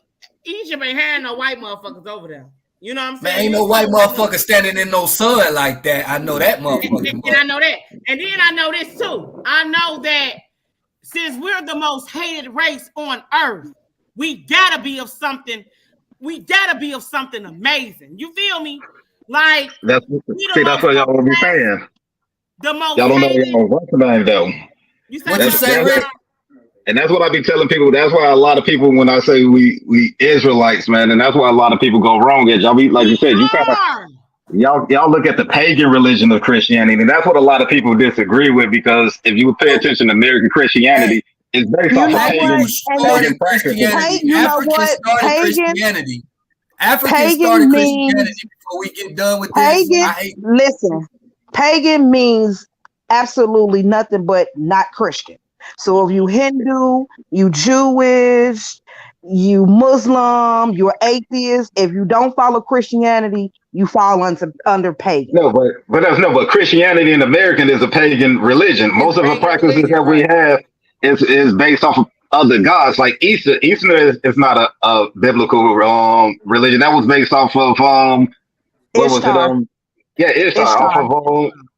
Off of so we celebrate that with Christmas. None of that stuff that we celebrate in American Christianity is really what the Bible talks about. So that's when a lot of times when people we have these discussions about the Bible and different things, a lot of people honestly, truth be told, haven't really read the Bible from a standpoint of trying to honestly understand it from a viewpoint of like you said, we went to church. It would be like anybody who was introduced to, like, if I was raised in, like you said, overseas, I would have probably been a Muslim or something like that. But once you really try to get in the scriptures and try to have a relationship with it and try to understand it and try to seek, like the Bible said, you gotta seek and read to show yourself approved. You know what I'm saying? Like, it ain't really about, okay, this was introduced to me, I'm a Christian because my big mama was a Christian. You know what I'm saying? Like, it's more so you got to really get into the scriptures and read it for yourself. A lot of times we just haven't read the Bible. Like, I debated with people about religion, and, like, honestly, they never read the Bible. They know the cliff notes. They know, like, all right, Jesus died on the cross for my sins, blah, blah, blah. But they don't really know any intricate details about the Bible to be like, all right, to have a real conversation. Right. I totally agree with that. Religion is the right one, and I feel like no religion is the right or wrong one. You really just take what you know to be real or factual from it, and go about your business. James, like I said, that's the thing, though. We all have God, and we're all gods. We're all gods and goddesses. You understand what I'm saying? So I agree. One of us could have listened to the God inside of us and wrote the Bible. I'm human. Like Victoria, my real friend, she know. I see stuff, I hear stuff all the time. But if I had a long night and I'm drinking or I'm such and such, my words may be a little off than what Spirit actually told me. Right. Well, I know God ain't had niggas write 70 Bibles, though. I don't give a fuck what nobody say. God ain't say write those 70 Bibles. God might have had the first nigga write a Bible. You're right. The first nigga, whoever the first nigga was, it wasn't James because he was gay. And then let's be honest, in the Bible, how the fuck a Bible telling you you're not supposed to be suck dick and you got a dick, but you could do it, or they killing people in the same book that they telling you not to kill niggas in. Let's make it make sense. Like, what I'm telling you. So what I'm telling you, whoever wrote the Bible, they could have, they say Jesus turned the water to wine. They could have drunk a little bit too much of that motherfucking wine, and the word could have been off. Because we human. That motherfucking word is all the way off. I don't think it's necessarily off, man. I think, like I said, if you read it for it to be off, it's gonna be off because, like I said, you can read the Bible and can try to find contradictions, and if you look hard enough, you're gonna find something that seems like it's a contradiction. You know what I'm saying? But at the basically, it ain't really up for human interpretation. It's really what you got to do is, I tell everybody all the time, like, you really got to go to God, man. You know what I'm saying? Like, if you got to think about it. If God created humans, he got a certain responsibility to us. You know what I'm saying? Like, we ain't really got to really seek God more so than if we show effort, God gonna seek us. You know what I'm saying? And a lot of times we don't really seek God. We honestly, you know what I'm saying? We have our own interpretation. I'm with you on that, bro. You know what? Yeah. I'm with you on that. Come on, Rashard. Come on, let me get you. I'm with you on that, bro. You know what I'm saying? So I think that's where a lot of people go wrong. So we kind of make our own viewpoints of the Bible, or we make our own viewpoints of religion instead of honestly. Right, and that's where we go wrong because, like you said, if you lean to your own understanding, you are gonna come up with some crazy stuff. Because, like I said, when I was first reading the Bible, like you said, like Jay, I'm like, dude, I'm right there with you. A lot of stuff made absolutely no sense. You know what I'm saying? And it's then on top of it not making any sense, your body already interacting, going against you. You know what I'm saying? Where it's like on the flip side, your body take the other shit that you know to be true. Your head stand up, so you know it's like me telling you a story. I pass you the story, then you tell T a story. It might have genuinely started as that story that's supposed to get us through life. It's not gonna be the same story by the time it gets to him. Oh, no, but that's what I'm saying. Like, but that's why you got to go back to the source, and that's what a lot of people don't do. We don't go back to the source because when you read the Bible out of just a pure spirituality standpoint, it makes a lot of sense. You know what I'm saying? It ain't even when because a lot of stuff was talking about manifestation and all that kind of stuff. If you pay attention to the Bible talk about all of that. You know what I'm saying? Manifestation is in the Bible. And it does. But you know, the real issue is that a lot of Christians now make it seem like, oh, it's evil, it's demonic. You're not supposed to be manifesting. Well, no, it depends on it's only evil if you look at manifestation as the source. You know what I'm saying? Like, if you look at yourself even as a source. I totally agree with that. Brianna, have you ever wondered why Auntie Betty and Grandma Emma and great grandma Pearly May, went to church every Sunday, Wednesday, Bible study Friday, whatever, and they were so big on God. And they did all this stuff right. And they didn't curse. I think faith is in the source, bro. And they had these big Sunday dinners. In my opinion. You ever wonder why they went to church, paid offering, but struggled to pay their bills? Because they was making the wrong choice with their money, just like a nigga buying weed. No. I'm gonna tell you something. You think God, in my opinion, I don't think God give a fuck about you putting your rent. Putting his rent before that. No, God is gonna give you the desires of your heart. I'm a perfect prime example. Let me tell you something. My right-handed God, I can't make this up. If I'm lying, Victoria tell him I'm lying. I can't make this up. 3 weeks ago, I'm a regular person working a regular job. This before I became an administrator, or shit. This was even before my friend started my other business for me. I lost $10,800 at the motherfucking boat. I was sick because I'm like, damn. We only see you worthy. I know. I'm just trying to show everybody how handsome I am. Give me 1 second. I was sick. You know, a regular person with bills, kids, can't go to no casino, lose no $10,000. My fault. Okay, wait. What happened to her? I don't know. She still it froze. She started walking around the house and shit. I'm trying to I think I'm pulling all of us up though. Hold on, I'm so sorry, man. I just was admiring my looks, my ravishing good looks. Hey, ain't nobody gonna play with your ass, man. But yeah, what T at? Yeah, her shit is on pause. Let me add it to the string. That probably was me. I'm so sorry, but she's probably finna say some real shit. The devil took off. Yeah, that's what it was. That was Satan. That was Satan. That was not me, T. That was Satan.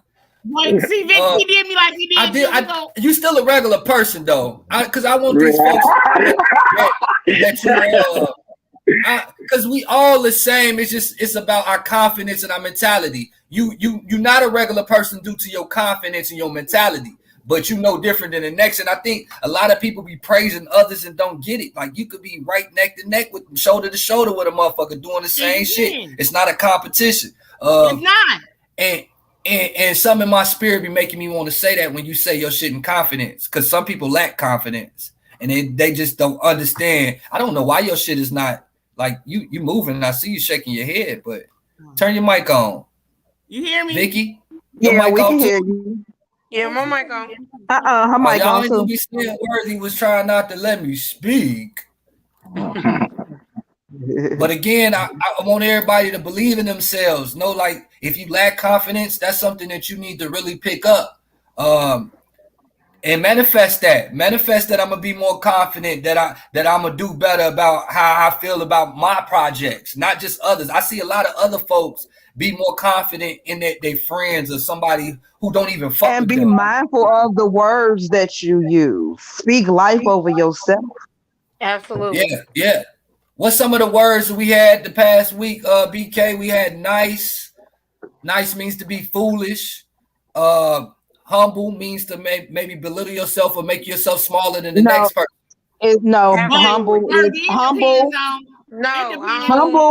Humble is to She hate that word humble. She hate that word humble. I hate that shit. We don't use humble. It means to lower yourself to one as if that person is a deity, like they're above you, like they're a god. She know. Yo, shout out to Nehemiah, man. He's one of the creators on my team, bro. I know I wasn't telling her.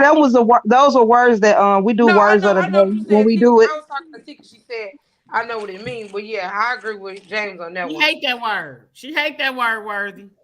Well, what we do with the words is because a lot of these words they started off meaning one thing, and we may think that they mean something, but I think we probably give a lot of power to certain shits. So BK always come with a word for the week. What was another one was wife. Like motherfuckers don't even know you use this word wife and you use it so frequently, but You had a housewife. What was the other ones? Wife is nothing more than a woman. It was word used to describe a woman. So that's how they came up with the concept of housewife. You gotta tell it the way we told it. You gotta tell it the way we told it last. Yeah, that part. Like it make it different. It make it like every woman in your life is your wife. But so how can I call? You know what I'm saying? So we gotta start researching, motherfucker. Black people to Google some shit. And it'll be motherfucking your next door neighbor that smoke crack and put that bitch up there. Start Googling these words. Start Googling this shit. That's just like black people so ignorant they call snitches or other black people Uncle Tom. Uncle Tom was not a snitch. Right. It wasn't. Uncle Tom was not a snitch. If you Uncle Tom was that nigga. He was that nigga. Who was Uncle Tom? Come on, man. Let them know, T. We want others to know what we know.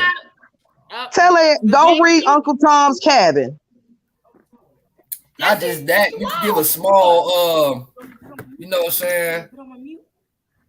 Y'all ain't gonna be slinging them terms and not telling these folk what we talking about. Right. You know what? I agree with you to a certain extent. We can give you a link, but it's time for people have to also go do research for themselves. That's the problem with people, though. That's a problem with people. They want everybody to just give you the answer. Well, what is that? No, go pick up a book and read. We can give them a little bit of. Ain't gonna read though, man. That's not my problem. If you don't want to get the information, I'm gonna tell you where you can find it, and it's up for you to research it and figure it out. Tom's real name was Josiah Henson. Made me go research it because somebody spoke on it. So I just figured. And read Uncle Tom's Cabin, like she said, it was made in 1852. And y'all will find out who Uncle Tom is versus calling snitches Uncle Tom, because Uncle Tom wasn't no snitch. I want to talk about snitches though, since we here.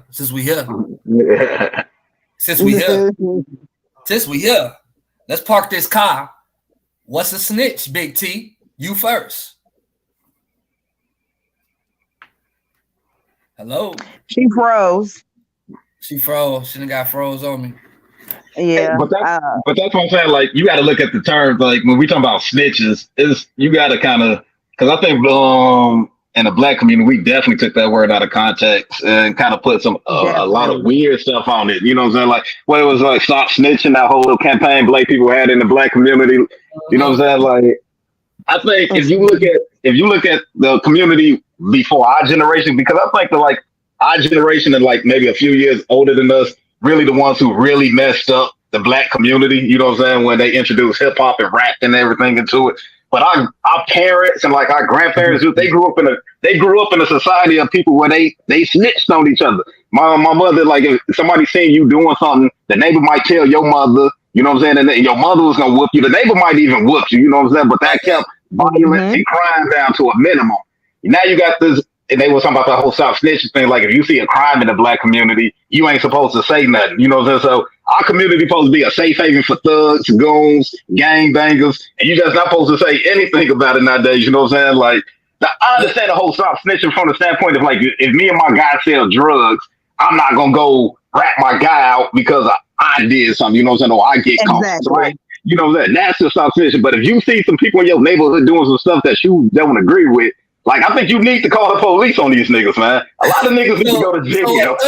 You telling me that a street nigga, I look down the street and I see some other niggas that live in the street breaking in Miss Mary house, I need to call the police. You need to call the police on them niggas expeditiously. That's snitching. That's snitching, my nigga. That's the problem. Because you can't do that unless you're a civilian. If you a civilian, then it's okay. But when you a street nigga, it's certain codes that go on robbery, breaking in people's houses. I mean, I get what you're saying, but then you got a moral compass. You got a moral compass. Then how are you selling crack? But you calling the police for somebody that don't want to sell crack? Maybe he's still. Because you got to think about it. What Miss Mary do to you, though? You know, like, it ain't no honor amongst thieves. But, you know, like you said, you see her breaking into Miss Mary's house. Miss Mary ain't did nothing to nobody. She, you know what I'm saying? She innocent. It used to be a code, like you said, back in the day, we ain't mess with women and kids. You know what I'm saying? So what did Miss Mary do that smoked crack? You selling her crack? What's the difference? You get what I'm saying? But she chose to smoke crack. You know what I'm saying? And that's the only difference. If I'm out here working choose to get her house broke in. She ain't get a choose to get a house broke in though. If I'm out here working for myself and somebody, that ain't snitching, man. Hey, y'all, I need y'all, my people that's in these comments, help us out. Help us figure this one out. Like, is that snitching? If a street nigga see a nigga that stay in the streets breaking in Miss Mary house and call the police, is that snitching? Okay, well, how about this? If you don't necessarily want them to call the police, somebody needs to get on their ass. Somebody needs to say, hey, my dude, why the fuck is you breaking this lady house? Beat their ass. Do something. But we don't hold each other accountable no more. That's what I'm saying. Right? But that's better than calling the police. And then to touch on what you said real quick, Richard, because I didn't want to forget this. When you said like you think like the people that came before us or the generation before them really fucked it up for us. I feel you, but it was the crack epidemic, bro. It's the white folk dropping the crack off, thinking it was just gonna fuck us up, and what it did, it just fucked up every generation after, bro. It stopped people from being good parents to their kids. We just got through racism and being segregated, so they see these black men want to be like these white people. I agree with everything that you're saying, but at the end of the day, these are still choices that we make. We definitely a choice to get out there and sell drugs. Although we may have had it bad and we didn't, it was fucked up. We still made the conscious choice to either smoke crack or sell it. Now I don't agree with it, and you made a conscious choice to move in the neighborhood. If you say that, you can't say that. Because if you made a conscious choice to move in the neighborhood and they breaking your crib, that's no different in my eyes. And I'm just saying that because I've been a civilian. So what about this? Since we talking about snitching. Now, if I get into it with somebody and they talking that gangster stuff, and I'm like, all right, cool. So when the gangster stuff, before the gangster stuff go down, I get a subpoena on my door because they done took me to court. Okay. How y'all taking me to court? That is snitching. Understand? Like I'm a known bully. I be harassing people on Facebook, but y'all the same people on Facebook that's fucking with me, argue with me. But you wanna when she hit the street, y'all want to get protective orders and take me to court, and then y'all still be cool. I don't do that. Let me tell you something. If I ain't gonna fuck with Rashard, I ain't gonna fuck with Rashard. But what I'm not gonna do is fuck with Rashard. And then when he like, I T, I'm knocking your ass out when I see you or he see me. I'm not finna put them people in our business. Hey, that's the devil. Yeah, God in the devil is not having that shit, T. They is not trying to hear that shit, T. I feel you do too, Portia. Back in the days, the gangsters was put in the community or was a part of the community to help. They weren't just tearing down the community, but times have changed. The street niggas don't give a fuck about. Niggas used to pull a pants. She come back talking like she ain't left, like she ain't leave the whole screen. She come back talking. Because it's different kind of snitching worthy. I mean, it's different kind of gangsters. Like you got your gangsters who just in the streets, you know what I'm saying, selling drugs to take care of their family. But then you got motherfuckers that's bogus out there breaking into people's shit, robbing motherfuckers. Like, but see, them not gangsters; those are thugs. You're never supposed to. Well, these are. We're not against those rappers.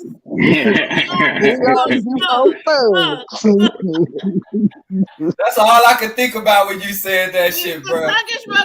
Because it is like if gangsters protect the community, they might do their bullshit, they might sell their little drugs, whatnot, but they not bringing bullshit to people mama houses. They ain't trying to kill your mama and your kids.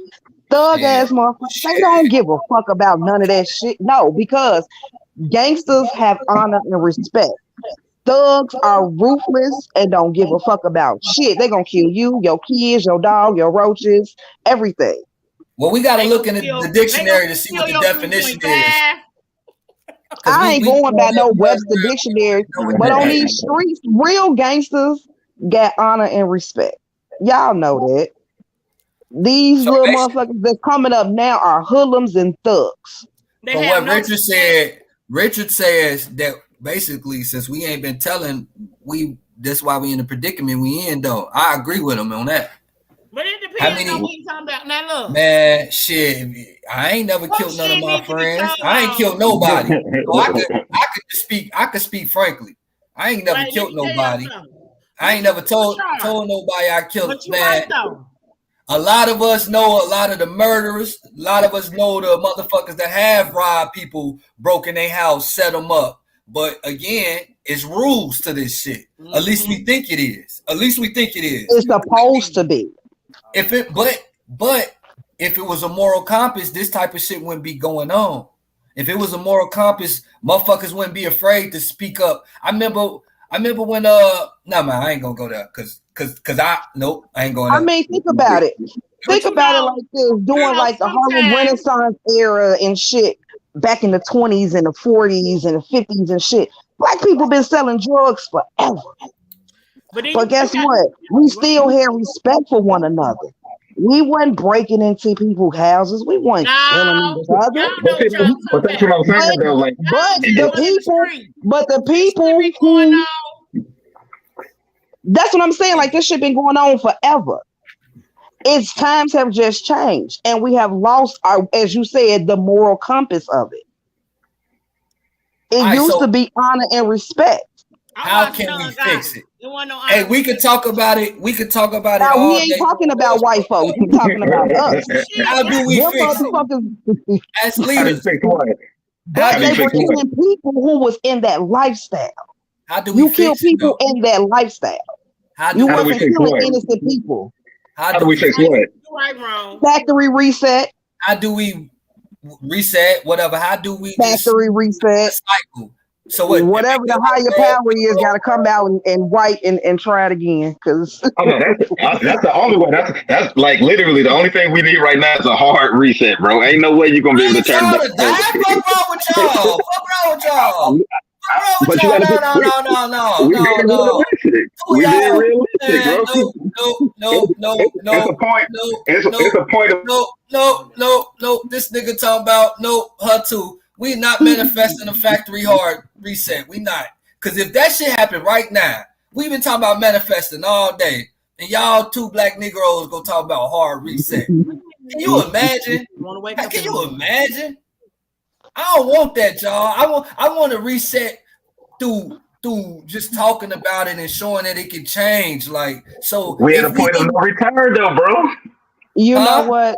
It's only gonna change if the teenagers, the generation after us is fucked. The next generation is kind of fucked. Like, I'm so how you gonna change?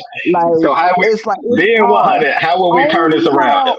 Only how we could possibly change is like my children generate. I'm with you. Like my children generate. You know what I'm saying? Like they're comfortable. Well, don't say that though, because we're talking about manifestation. Right. See, that's the thing with black people. But it's like, no, I was joking with the factory reset. Yeah. But like for me, I know the way I'm raising my children. I'm not raising them in survival. I'm raising them in love. You know what I'm saying? And so one thing we got to do is raise what? In love. Again, I ask you guys, all jokes aside, how do we change the narrative? Raise your kids in love. And I also I'm trying my best. I'm not perfect. You know what I'm saying? I have my slip up and fuck ups. You know what I'm saying? But it's certain content I don't allow my children to watch. It's certain, my kids not sitting around watching New Jack City. Well, just know that this generation of kids ain't no motherfucking Martin Luther King, they Malcolm X's. We got 19 keys. We got Yaki Awaken. We got Red Pill. This is why these conversations have to be had, because nobody know we got leaders. We need more Malcolms. We don't need Martin. Social media and this Martin Luther King fucked us up. Let's just be real. Won't see these leaders because I got a house full of Malcolm X's. Yeah, then you have to promote them. That's what you got to start promoting, T, in order for the cycle to get broken.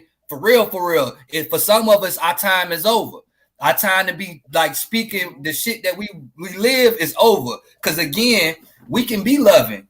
I can congratulate you. I don't give a fuck what nobody say. it does something to me that no motherfuckers that was in the sandbox with you will go past your post and won't take 2 seconds to work your shit, share your shit. That's more. I get it. It's just social media. I get it, bruh. We're still stuck in the matrix that this is bigger than social media. Social media, people create avatars and create this personality, and when you talk to them in real life, motherfucker can't even say a whole sentence. Don't sound nothing like the way they writing this shit. They be copying and pasting. With that being said, this copy and paste stuff is out of hand. Show me the real. Stop promoting the fake to me. Because people don't know who they are, though. They don't know who they are. They're only who they are on Facebook. Well, give me your address. I'll knock all your shit off your wall. I ain't playing. I'm not playing. I'm just trying to knock all your shit over. It's y'all. What I do? Because they do not know who they are. I told y'all I want to be optimistic with y'all, but I can't do it, man.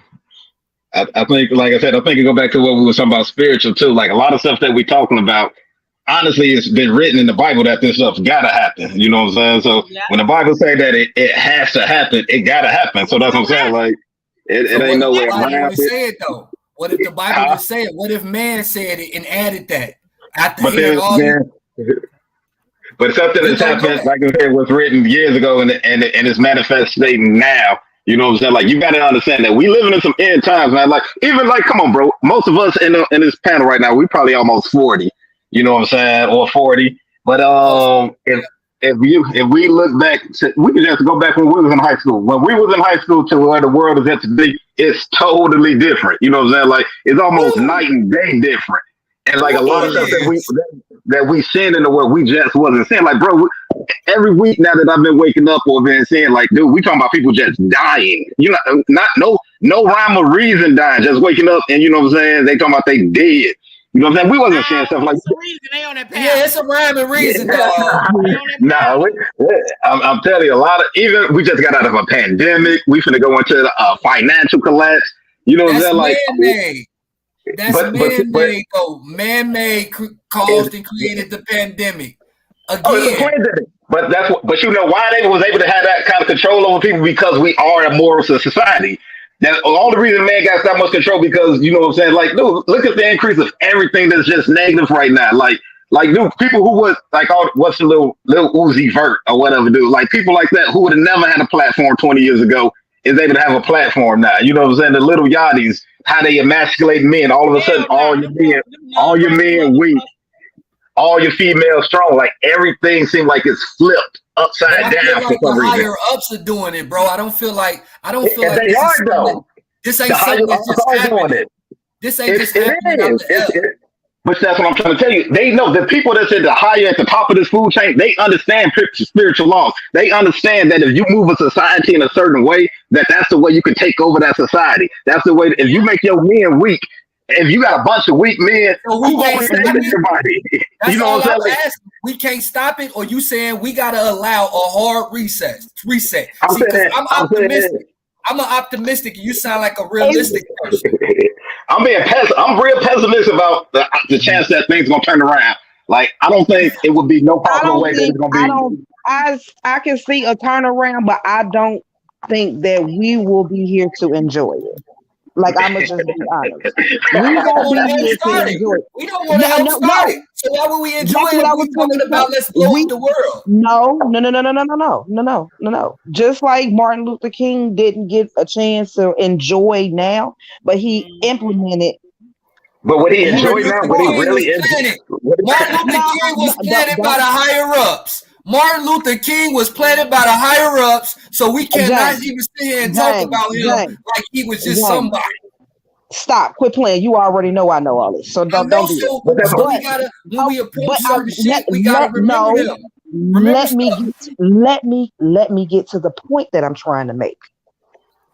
He was a spark for people. Regardless if he was implemented, regardless if I know that he was bullshit, because we done touched on this before. You know, I don't fuck with his teachers and his followers. I think he was probably one of the biggest downfalls to our fucking community. But at the end of the day, he still sparked for us to be unified. He sparked for us to work together. So what I'm saying is, although I don't feel like we may reap the benefits of correcting all the bullshit, but we can be the spark. We can be the generation to get the shit going. So by the time our great grandkids come around, the world will be a better place for them. But how will we do that though when the powers that be is knocking off that kind of stuff? Like they said, that when anybody who step up and say a message against the grain of society, they silencing you. You know what I'm saying? They putting applications on you. They arresting people. They killing people. Now see what happened to Jamie Foxx. Yeah. You know, that's what I'm saying. The powers that be right now got a certain level of control, and they only got that control because society has dwindled down like a dark past. We have, because we keep allowing bullshit ass shows, bullshit ass music to raise our kids. Because they're not gonna keep adding that shit. If you keep listening to that shit, if you stop watching that shit, stop listening to that shit, they're not gonna keep putting that shit out because that shit costs money. Just like the food we intake. The food we intake got a lot to do with motherfuckers dying. When you say no rhyme or reason, that's the first thing that comes to my head. So if you know that the shit is unhealthy for you, it has a chance of killing you or giving you cancer, you gonna keep eating it. Yes, we do. But instead, we should stop. So we should start promoting some of the right shit as a group and promote it heavy. So again, Richard, what would you do if you couldn't restart? What would you do to try to start the spark? Then you, BK, then you, T. You said if outside of a hard reset? Yep. How would you create the spark? See, it started at home. It started at home, but it don't start at home. But because you got to think about it. It started in the influences, and a lot of stuff that we got is, like I said, even if it's not a hard reset, talking about killing everybody. You need a hard reset with technology. You need a hard reset with like the music. It got too many. That's what I'm saying. Entertain all the negative influences that we got in place right now is what's controlling this generation. You see what I'm saying? Like, so before you can say, all right, to fight go against the grain of society to push a positive message. Like, yeah, we can have these positive conversations right now. But if we having it with the kids and they're going back and listening to Cardi B talking about watch this and watch that, you know what I'm saying? Like, how are you gonna kind of counteract it? When everything that they listening to, they're not hearing positive all day. Everything that they see, all the shows on TV are negative. You know what I'm saying? You know what, Rashad? That's some real ass shit because y'all got to take a look back for us 80s babies. The rap music that we grew up off of. A-Ball, MJG. Some of us weren't even allowed to listen to that bullshit. Right. I was. But some of us weren't allowed to listen to that shit. That music. I grew up off of that music, but you know they spit real shit. Like told us don't get high off our own supply. You know what I'm saying? Like bitches. No, they said slap bitches. They say fuck. No, don't do that. Don't do that. James Worthy. I didn't never say all rap music was positive. I'm talking about 8-Ball. You name the niggas. 8-Ball MJG was pimping hoes. A UGK was selling a pocket full of stones. So again, but it was not played as much. It wasn't even mainstream. It wasn't mainstream. You can hear every cuss word on the radio is gay songs. Not to say I have nothing against gay people, but now men is having sex with men on the radio. On regular shows, TV shows. They weren't talking about fucking no niggas. They weren't talking about doing no drugs. But they were talking about balance. But see, this I think we had balance back in the day because, like you said, we had music talking about rap and pep, but we also had the Will Smiths. You know what I'm saying? We had like Tony. We had, so if you wasn't a street nigga, you could actually listen to R&B. They took away R&B from this generation of kids. So you know what I'm saying? Like R&B was in the 90s. Right. It ain't nothing like they ain't one positive. I don't know anybody positive of this generation that's mainstream for this generation of kids that they got out right now. I'm trying to think of somebody. I can't think of one person. Yeah, I'm trying to think of somebody too. BK. I can't think of nobody.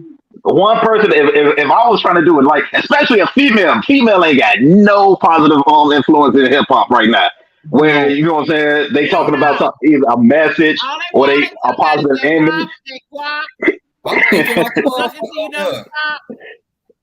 and that's what I'm saying. So like, how you gonna change the culture when the main influence of the culture is nothing but pushing negativity? So here go the answer then. Here go the answer. You gotta push an influencer who is gonna spark, not the influencer. Not the I was just gonna say they gonna kill them though. They gonna kill them. Not necessarily because you ain't gotta pour it on them strong. You gotta everything about strategy. It's the art of war. It's about strategy. That's warfare. That's a mental warfare. But it would have to gain momentum, and the fact like until we understand that these higher ups and these people in Hollywood are casting spells on us, we gonna be fucked. Oh, we screwed. We are in a trance. You know the devil was what? Once an angel, and he was the what? A musician. And what else? Because you were gonna say he was a what? Yeah. Whatever. That's what I'm saying. Whatever spell he got in place right now is working, bro. And that's why I say you need a hard reset. That's why they like to say the Bible says you like we had a hard reset first when what they said with the flood. If y'all believe in that kind of stuff. And right now, you know what I'm saying, we kind of at an end game where it's like it ain't really about a hard reset as far as resetting this earth and having a positive life. Like, I think, honestly, everything right now is about change. You know what I'm saying? Changing to whether it's to get to the next life and leave this one alone, or I don't know if people, they talk about a millennium where, like, y'all look into that, like, astrology, the age of Aquarius and all that kind of stuff, where they talk about we are going through a shift and everything right now. A lot of this stuff is shifting, and a lot of people talk about the age of Aquarius. Is also talk about the millennium reign with Bible, where Christ's supposed to come back and reign for 1,000 years. So we really might be seeing that, where a lot of this stuff is trying to brewing, and it seems like it's speeding up rapidly because it is going to come to a climax and finna turn into another generation. But like, I'm not gonna sit here and act like I'm real deep off into that because I am learning. I'm a spiritual person. I feel like I can learn something from every single aspect, the Bible, the Quran, everything. And numerology, I know, because if you add up 2023, it comes to 7. They're saying that is the age of awakening. And we have more people who are waking up. We have more people who are turning to religion. We have more people going to spirituality. You know what I'm saying? And as far as the ages, we entered into the age of Aquarius, which is the age of knowledge. So we are at a point where people are seeking more knowledge. But the only thing is like a lot of us who are seeking it aren't doing shit with it. Are doing anything with it. Like, we're not trying to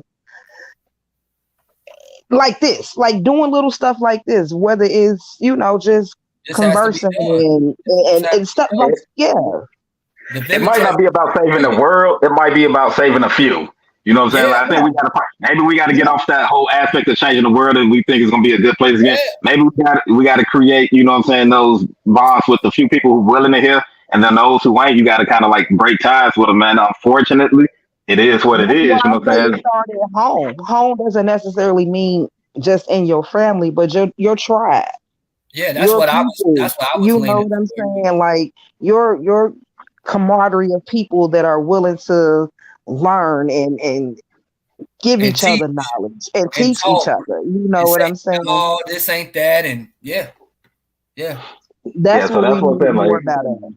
Look, that's what I'm pushing the envelope for. I ain't gonna lie, y'all. Like I see myself to be great in my own aspect, but I feel like I could be a big help of gathering people to have these type of conversations. Not to say that this should have changed in our lifespan, but that's a start.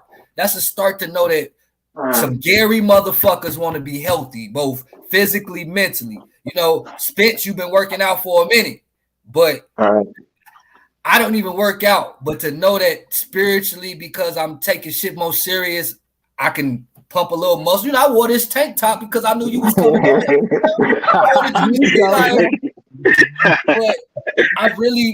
I want it to be more than just a creative space for us when it comes to my platform. I I want to learn so much because I know it's people who's quiet that don't say nothing. And then all it takes is for a motherfucker to say, no, I want to hear it from you. I don't want to hear it from the leader from the other state or this popular person. I want my own popular people. And for the right reasons. Like, I don't that going viral for the fuck shit. We threw it that, Gary. Like, again, my aim is not to get clout from this shit. My aim is to teach and probably live to 90 and 100 because I did some shit differently. This food, this music, all the frequencies. I didn't know shit about hertz or none of that until I opened up the door and started talking to people about shit. So I take in whatever y'all saying. I may disagree with it or agree with it, but I want to learn from it. Then go somewhere else and share that info with somebody else, knowing that they gonna spread that shit just like bad information or a rumor. Motherfuckers spread rumors. So we gotta be more in tune with, hey, Worthy gonna go live Wednesday. And I know he ain't doing it for clout. He gonna have somebody on there talking some shit. I ain't gonna be on there, but I'ma share it. I see that live. I didn't watch it, but I knew what the fuck it was about. I know what he's doing. I'ma love it because the algorithm's gonna change. How do we do the spark? This is how we do it. Starting small steps. You know what motherfuckers should have been doing, Spence, when you was taking working people out seriously? Pause. Right. If I knew life was as that big about, hell yeah, you need to be in the gym with somebody. I would have been suggesting you to everybody the same way I got a guy out here and I'm referring, hey, get with him, man. Woo, woo. The same way I'm pushing, don't eat milk. I mean, you don't need milk and dairy wasn't meant for us. Maybe you don't agree with it, but we all know it's true. The facts is there. You know what I'm saying? Right. So again, this is, if you ever want to get on his spits and spew that good shit, bro, this is open to you as well, dog. I don't know. I'm with you. Like I told you, like I said, anything positive, I'm with you with it. Like I said, yeah, I'll say I'm a little bit more pessimistic as far as everything as a whole changing. But like you said, if we can reach 1 or 2 people, like that's a win. You know what I'm saying? And that's why I think it's got to be. It got to be like small victories. Sometimes we try to reach too many people at once or whatever. But like I told you, like she said, it's a tribe. You know what I'm saying? If you can find those like-minded people, and then maybe, you know what I'm saying, that'd be your community. So the world might be going to hell, but within our community, you know what I'm saying? Like we got that right. You know what I'm saying? So I think that's what it's gonna start with. And once people get a small world itself anyway. Oh yeah, big time. In the grand scheme of things, it definitely is. But we went south with Gary, man. Gary ain't Gary like we grew up in no more, man. You know what I'm saying? This place, being back home since I'm back out here now, you know what I'm saying? This is a totally different ball game. We're dealing with people, like I said, with some energies that's not really, I don't even know if these people are human sometimes, man. It's like you walking around zombies, bro. You know what I'm saying? Like it's some wickedness out here. So that's what I tell people, man. Like you got to stay prayed up. You got to stay, you know what I'm saying, mindful of the fact that we allow, like there's a lot of Chicago stuff out here too that we never seen before that we didn't have to deal with in small town Indiana. Yeah. They don't want to hear that. They don't want to talk about that. You just said a word. They feel like you're playing the blame game. Don't get me wrong. Shit was already wicked and Gary, but when you think about certain situations, you be like, nah, that ain't even how we. We didn't have no high rate of carjackings. We brought that upon ourselves. Let me say this. We brought that upon ourselves, y'all, because the same way we talk about manifesting. You brought that shit on us. No, I'm talking about even to the way we represent, like we Chicago. We act like we from Chicago. Our favorite teams is the Bears and the Bulls. So if we gonna say that we believe in certain manifestations, I believe in them all. I believe on how we cover ourselves is how you add and extra people. Come on, bring y'all ass on over the bridge. We love y'all this much. Come on, we gotta start just representing. I get what you're saying, but it's just like as far as supporting the sporting scene geographically, we right. We ain't driving no fucking 2 hours for your goddamn coats, and who the fuck going to see coats? And ain't nobody going to see them. That's why we ain't going. Ain't nobody come to see you, Otis. That's why we ain't going though, because we ain't banding together. We gotta band together on something. Y'all. We banded. It looked like we did a good job banding together for Mr. Them What's his niggas name? down there ain't like us. Right, Them Central with me. niggas Fuck Chicago though. Fuck the Bulls. Fuck. No, my family actually from Chicago. We from. They started from Mississippi, then Chicago, and then Gary, Indiana. So I can't say that. No, a lot of people migrated from different places, but the people who migrated now to Gary, like I said, those people got pushed out of Cabrini Green and all them other different projects. Like they brought a mindset with them. Like I said, I don't know what kind of drugs or what kind of or demons hit Cabrini Green. 48. Yeah, but I'm telling you, man, like that energy is wicked, bro. Like they don't care. You know what I'm saying? Hater. We love you. We love y'all, Tamika. We really fuck with y'all. We just don't see, man. Gary was violent growing up, but I didn't know life could be that violent until I heard about Chicago or went to visit my cousins, where you could just niggas is dying every second, not every day, every other second. Like so, yeah. Chicago is like Chicago different.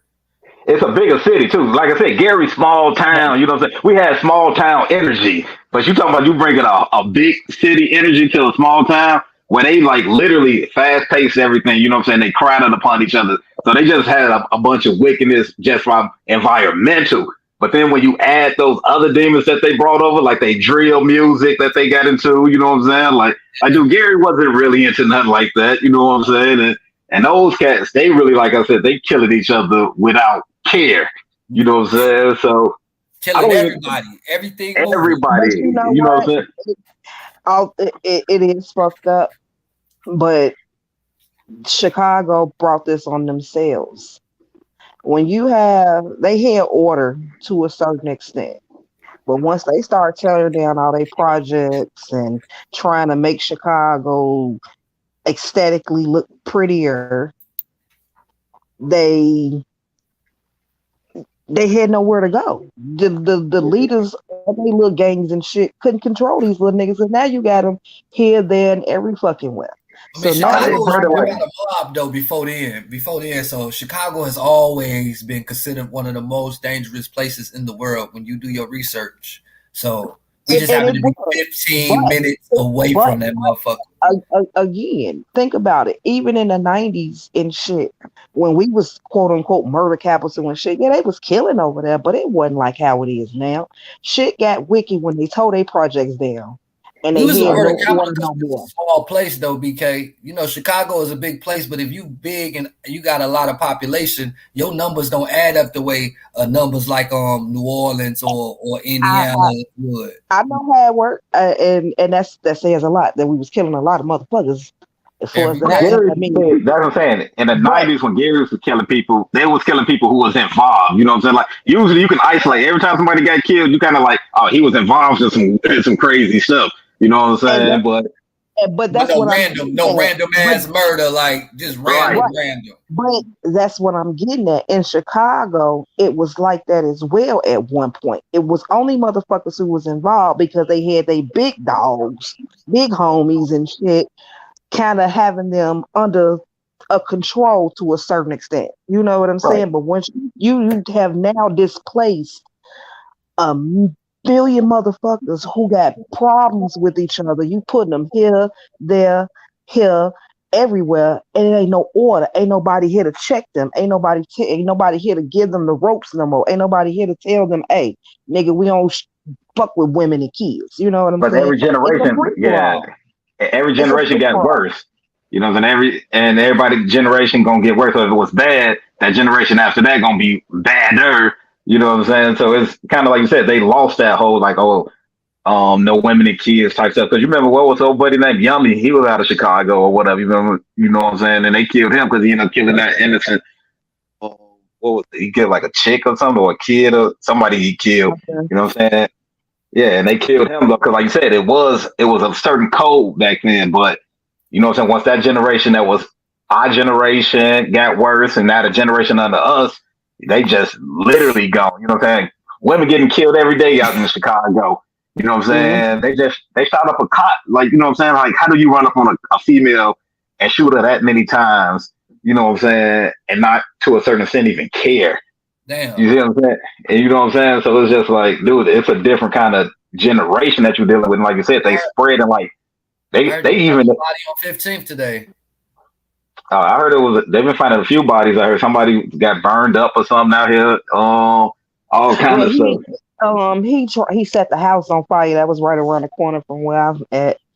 That was a domestic violence incident. That's fucking crazy. Right. I heard about that too. They got him out. A guy got hit on a motorcycle. That's what happened on 15th by a semi truck. Oh, that was the dead body? Yeah.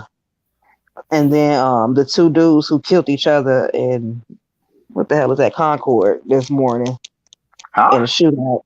Yeah, 2 people died. I didn't even hear about that. You see what I'm saying? And I guarantee they probably wasn't even from Concord. They probably was from Chicago, Illinois, or something. No. If you go up in there, like up in where they was from, BK? No, we can't blame Chicago on this one. No, I'm telling you, up in Concord, all I see is Illinois plates. You go down Fifth, all you see is Illinois plate. Westbrook, definitely. How you doing, KP? But now these two niggas is from Gary. Oh, they older. They older. Old enough to know better than the bullshit they was doing. First, they was in their 30s. They ain't no youngins at all. What's up, KP? How you doing? Real quick, I want to shout out Cap High. I don't know how much longer Richard gonna be on here. Oh yeah, I'm gonna ride out, man. I got to work tomorrow, so I'm understood, man. The invite is open for whenever you want to come on Wednesday. I definitely appreciate it. Definitely appreciate you, bro. No problem, bro. Again, we me and BK probably be on a little later. You can go out, whatever, but again, we open up the platform just for other people, definitely that I feel and she feel that got some type of grasp on the culture. Feel like Richard got some. Big T was here, you know, she was talking her testimony, telling us what she's going through, how she done leveled up her friends. Just, you know, just testimonies help motherfuckers understand they ain't the only one going through shit. So I enjoy, let me get Richard off of here, man. I enjoy like doing this, offering up my platform just for this so we can talk.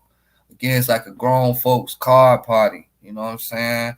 Kids sleep, motherfucker tired, head hurt, you want to release, you want to need somebody's opinion, want to know what they would do. This is the perfect place. Me and BK, and we've been holding it down for this is episode 6. I done had probably about 4 to 5 guests. Kevin Catino. Yeah, it's basically a spades party, KP, for real. You know what I'm saying? A little good reefer. No mid though, but next week I got a guest, but I'm doing an out of towner. Cause I although it starts at home, I'm ready to start expanding and having my new acquaintances.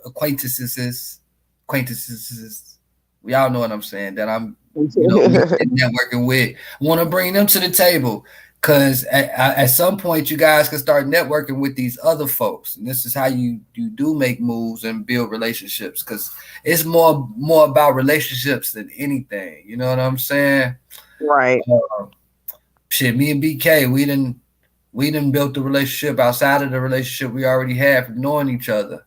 At the first episode, we was able to share why we felt the way we felt when we had our first fight as kids. As kids, though. Not like as teenagers. Right. No, like literal kids. But we remember it. Like, that's because I ain't do a whole lot of drugs in my lifetime. A little, but not a lot. Right. But again, we all got our different views. And if we're able to share them and compare them, you know what I'm saying? And be respectful. That's the biggest thing. Entertaining. Like, if you can laugh a little, you could be like, oh, like you want your interest sparked. Start digging, doing your research. Just take accountability for why you in the position that you in, and then get yourself up out of that position. But first, it take accountability. T talked about it at the beginning.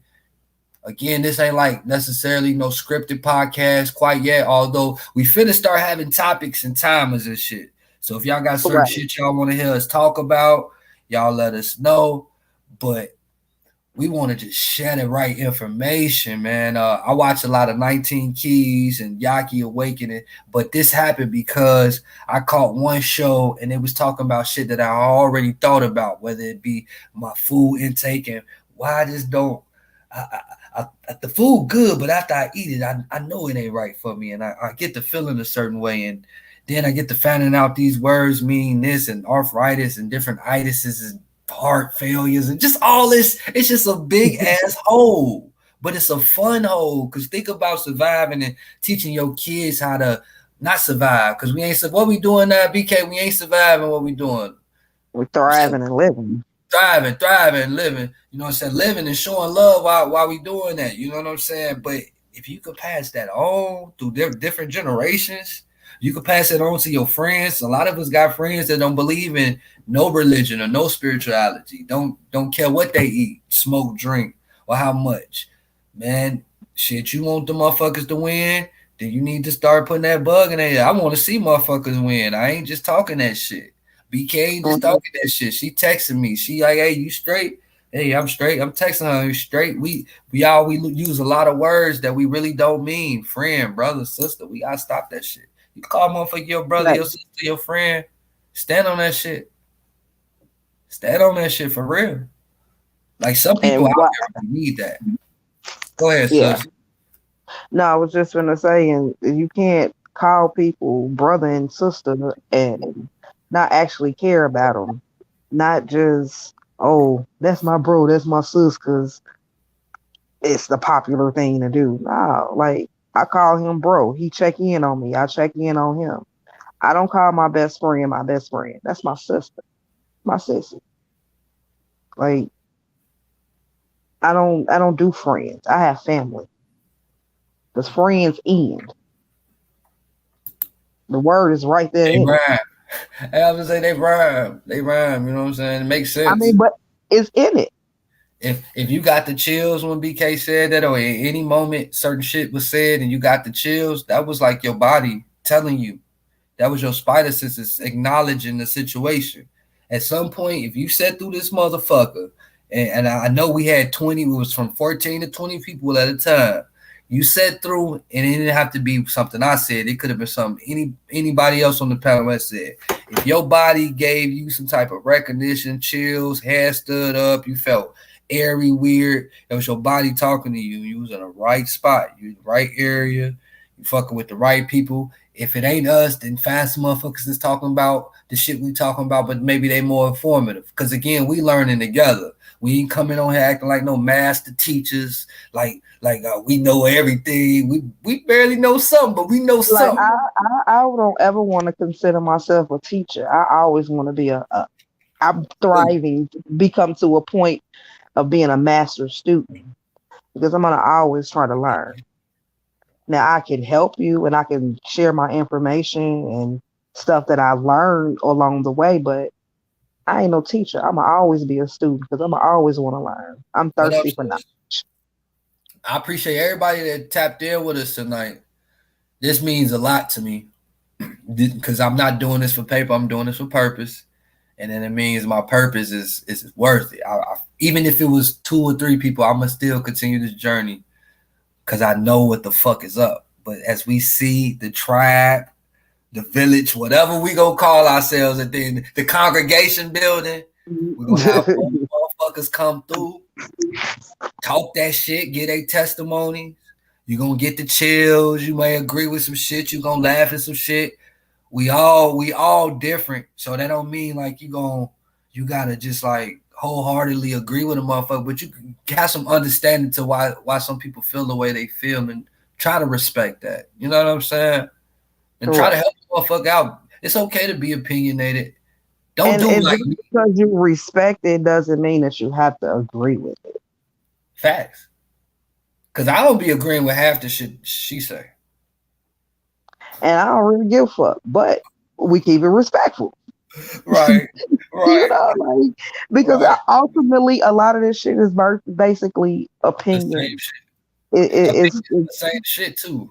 When you break them down, you be like, nigga, that's the same shit I said. Like, because we don't like that's just like it. You put it in my opinion. Yeah, that's just like to be right first, psychologically. Right. People got to understand it's so many different ways to get to the same answer.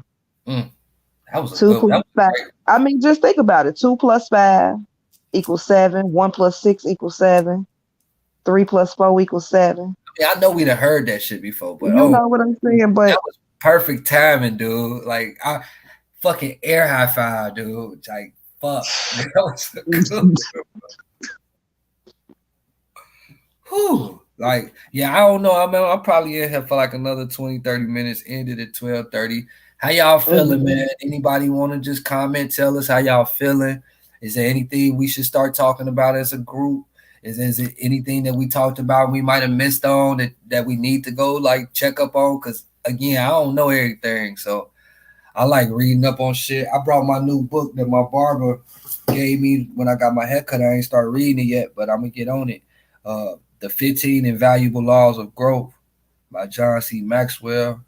And my barber seemed to be a dude who's making big strides. So I like to be around people like that. I go get my haircut from him. It's pretty expensive and kind of far, but I go just to soak up the game and just the right frequencies. 19 Key said what you be around frequently be your end up being your frequency. So facts. in tune with that shit. I got a question if ain't nobody else gonna write no shit though. Anybody know like how to find real watermelons or where I should get some of the watermelons from? Oh my God, with some seeds in them. Yeah, bro, that shit is bugging me out. I don't want no non-seeded watermelon. Non-seeded nothing, bro. How did it grow? Bro, like, I had some watermelon the other day, and I hadn't had watermelon in years because since I got this hernia, they had the medical field. Shout out to all my nurses and my doctors, the real ones that get it in and really love us and just do their job at the same time. But my hernia, again, I can't have like red 40 and color dye. So I stopped a whole lot of stuff from pop, Kool-Aid, which ain't good for you anyway. But then I stopped like a lot of fruits and vegetables. I had to research and find out what's good, find out tomatoes, not necessarily good for you. It's not even real veggie, but shit, a lot of the veggies ain't even veggies, they fruits. They're not real. Right, tomato is a fruit. And also we have to understand that a lot of these things that we eat aren't even real. They're hybrids. Local farmer markets. So if anybody want to know, you can go to local farmer markets for the good watermelons. And if you're in Indiana, bro says Strax and Hobart. Do they got the black seeds in them? Because they got to have the black seeds, right? Am I tripping? No, you ain't tripping. Cause I'm gonna have to go to Strax and Hobart because every other Strax and shit that I've been to got them little baby bitch ass white seeds. Yeah, see, they be trying to get you, man. So as I do the research, black seeds. That made me think, like, and I don't want nobody to hate me, but I'd be really questioning in life. I'd be like, is it a possibility that mentally motherfuckers was never homosexual, but at some point, whatever toxins. Oh my God. I don't think I shared it to you. I'm going to go through my Facebook. I don't want to offend nobody. I'm not trying to offend nobody because I love everybody, truly. I just be thinking so away I'm from. not going to say that. I think it's possible for some to have been born gay. Yeah, I think like one couple here and there. It's not as many as they try to make it seem. A lot of people were molested and mentally they're fucked up and they don't want to acknowledge that. Yeah. But a big thing is the food. That's what I'm saying. If we don't talk about it, I can't go in depth with it this week, maybe Friday or next week, whenever, next live. That's why we got to get the topics together. Right, because there's a black scientist that was doing research in a laboratory and the byproduct and waste was going over into a lake where frogs were. Uh-huh. And these frogs, whatever the shit was that they were testing and the shit that they put in our food, they noticed that these frogs started having homosexual behaviors and that they started having sex with each other. And over time, they even mutated into females. Mm. Just from these chemicals that they was testing and the byproducts and shit was going over here into the waters. So if you don't think that they started taking that shit and really pumping it into our foods, I think so. I ain't gonna say like I ever felt gay after I ate something, but I know food. If I'm like having an okay day and I ain't necessarily vibrating super high, and I go to eat some shit I ain't supposed to eat, like a little Debbie apple pie, 2 of them. Go back get my third one. The lady said at the window, "Ooh, you really like apple pies?" My bad, I got it in a moment, but I know I get to feeling depressed or something after that. But I could have been in okay spirits prior to eating that, and I know it got to be the food. So I would just always be thinking like, man, that's just like we're not even really, and I'm guilty of it, and I know better, and I am doing better. Eating. Hold on.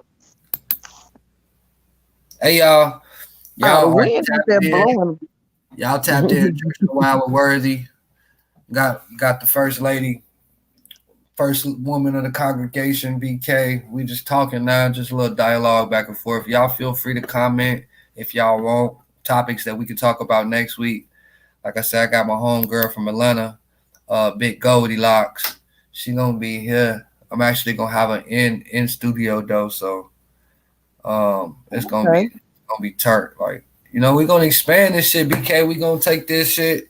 I make sure I bring people to the platform that have a story though that you could. So she got a story. You know what I'm saying? I ain't just bringing no popular, funny, good looking woman in my house, knowing I can get in trouble for it. I'm bringing her because she got a story and she actually funny. I'm gonna post her picture in the story a little later so you guys can go follow and check her out. What you got planned for this weekend, BK? Yeah, what y'all got? What's up, T? Mr. Miller, man, you stay support me, bro. I appreciate you, loved one. What y'all got planned for this weekend? What you got planned, BK? Yep, in Toulouse. My baby girl is graduating from pre-K Friday. Yay! So that's what my weekend is going to consist of. Celebrating my baby and her accomplishments. You read that. She said, yes, ma'am. I read that. That's why we are no longer allowed to waste meds down the sink. We pollute the drip. Wow. Imagine that. I imagine that though, and it's not necessarily y'all. It's like y'all the fault of the medical system, but it's not really like what do we do? It's just so crazy, and I just feel like my head is getting. I got in this one of these. Hurt. Huh? It'll make your head hurt. Thinking about all the stuff. You just think about all the stuff that is being done to us subconsciously and in our face. You know, like these folks really be playing with us. Thank you. Like these folks real life be playing with us. Shout out to anybody that got babies graduating or just going on to the next grade. Shit, right? Y'all finna get y'all ass wore out this summer. BK too. They finna wear y'all asses out. Make sure y'all have the sun. I'm finna say, listen, I'm finna wear their ass out. I got nature kids. They going outside. They going playing dirt. They finna go run all up and through the grass. Yes, barefoot. They finna go hug trees. They finna go release all that pent up goddamn energy and shit that they done had in them every day. And they gonna come in the house and they gonna take a good old nice hot shower or a bath and out and get detoxed. Boy, that sound like my summers minus the detox. That sound like my summers as a kid. Motherfucker wake up. Nigga, we used to be outside at 8 a.m., 9 a.m. Do you hear me? niggas going around to the Peppermint Park to play basketball 9:30 a.m. in summertime. Motherfuckers in the backyard playing like kids don't even do that no more. Shout out to the parents that actually put their kids out into the, just getting some sun, putting their feet in the dirt, know about nature, because motherfuckers show. Because honestly, the more outside, the more they play, and the more they're in nature, and the more they're thank you, Ashley. And the more they absorbing that sunlight, that vitamin D, the less hungry they be.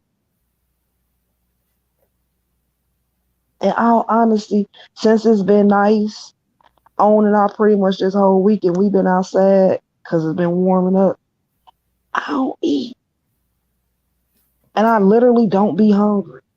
I may snack on something here and there, drink me some water, and I still drink my pop and stuff. Don't judge me. But just all just all the overeating and eating just because I know it's there and stuff, I don't even do it. I'm outside. I'm getting my vitamins. I'm getting everything I need. Like today, I cooked. My kids barely. What you cook? What you cook? I just baked some chicken and made what some y'all rice. Cook? Who else cooked today, man? We cooking asses. Wait, they cook something too. I just didn't eat it because I'm back on my fast shit. Like really, I want to get away from all those foods that I don't need. Lord knows I want them, but I don't need them. The balls drop out like man, lady, man, coach off the show movie. Wifey birthday next week. I'm trying to figure out what the hell I'm gonna do for her this weekend. I know I asked y'all what y'all are doing. I'm part of a pool party this weekend. I'm looking to push this custom pieces. I got a 50 t-shirt order of a client I gotta finish, and wifey's birthday. So I'm gonna figure out what I'm gonna do for her. He said crock pot taco soup, not meat. What that mean? Sis said she cooking tomorrow. We ate pizza today. Man, I miss pizza, y'all. You still here, BK? Yeah, I'm still here. What Jarrell said, crock pot taco soup, not meat. What's that? His wife probably gonna make it, but I don't know. But it's something I'm trying to find out because I need to put this crock pot in. Greedy ass. Greedy ass. No, it's not greedy. It's convenience. I am not a cooker. I know how to cook and I cook well. I just don't enjoy it. So if I can find something to pop in a crock pot and have these kids a meal and I ain't got to stand there and actually cook it. I had to say that. I miss pizza so bad. You don't understand. I can't have the pizza sauce and then like too much of that cheese is not good for me. Oh my God. I just wanted a pizza. Oh, see, that's why it's an addiction too. It do something to you, y'all. Like just even thinking about certain shit. So that's a journey every day. That's why you gotta have some partners on your team or part of your family. You know, it's good to have some healthy people. And men, it's okay to have that. You don't have to call them your person, like me and T did. It's not being a jelly bag. Jelly bag just sound cool as hell, man. Bro said it does. It's so you just don't add the meat. Wait, like is it water, bro, and taco water? So yeah, I'm gonna need you to type that whole how you make that out. I'm supposed to understand, bro. Plus, we got some Spanish friends in here that really want to know too. Like, how the fuck you make taco soup? I am intrigued. I will be back at home at the crib July. I'm looking to be back there for the evolution. Shout out to Kevin. Kevin Coutinho. Are you coming to the reunion? You coming to the reunion? Yeah, that's in July, right? I believe so. I hope so. Yeah, end of July. I hope so. I'm coming though. I'll definitely be there. I will be there. I saw someone make pizza out of chicken as the base instead of dough. What? Right. That's what I was saying. So it's taco water. Bro said he Put everything in there but the meat. What is it? He called it taco soup, so I get it. So okay. So is it like chili but with taco seasoning? Yeah, am I kind of right? And don't forget, you guys, all hats are $25 right now. That includes the shipping, but once you add pieces, the more you know you gotta add the shipping. I had a conversation with a client today. And he, man, these people is just different now, man. Motherfucker tell you how much you should be charging for your shit and how much they gonna pay for the shit that you, man, just different, y'all. People have the audacity. It's different, man. I say I want to work a regular job today. Okay, he said yeah. So it's everything but the meat. Pause. So it's taco seasoning instead of chili seasoning. Don't sound like no shit I'm gonna eat anytime soon, bro. Not no fucking taco water. I need some meat. No pause. No pause.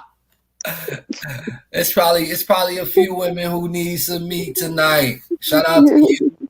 Keep it solid. I'm good on that shit. I'm talking about in the taco. I'm gonna need to put some shredded chicken. Some. Man, I was speaking on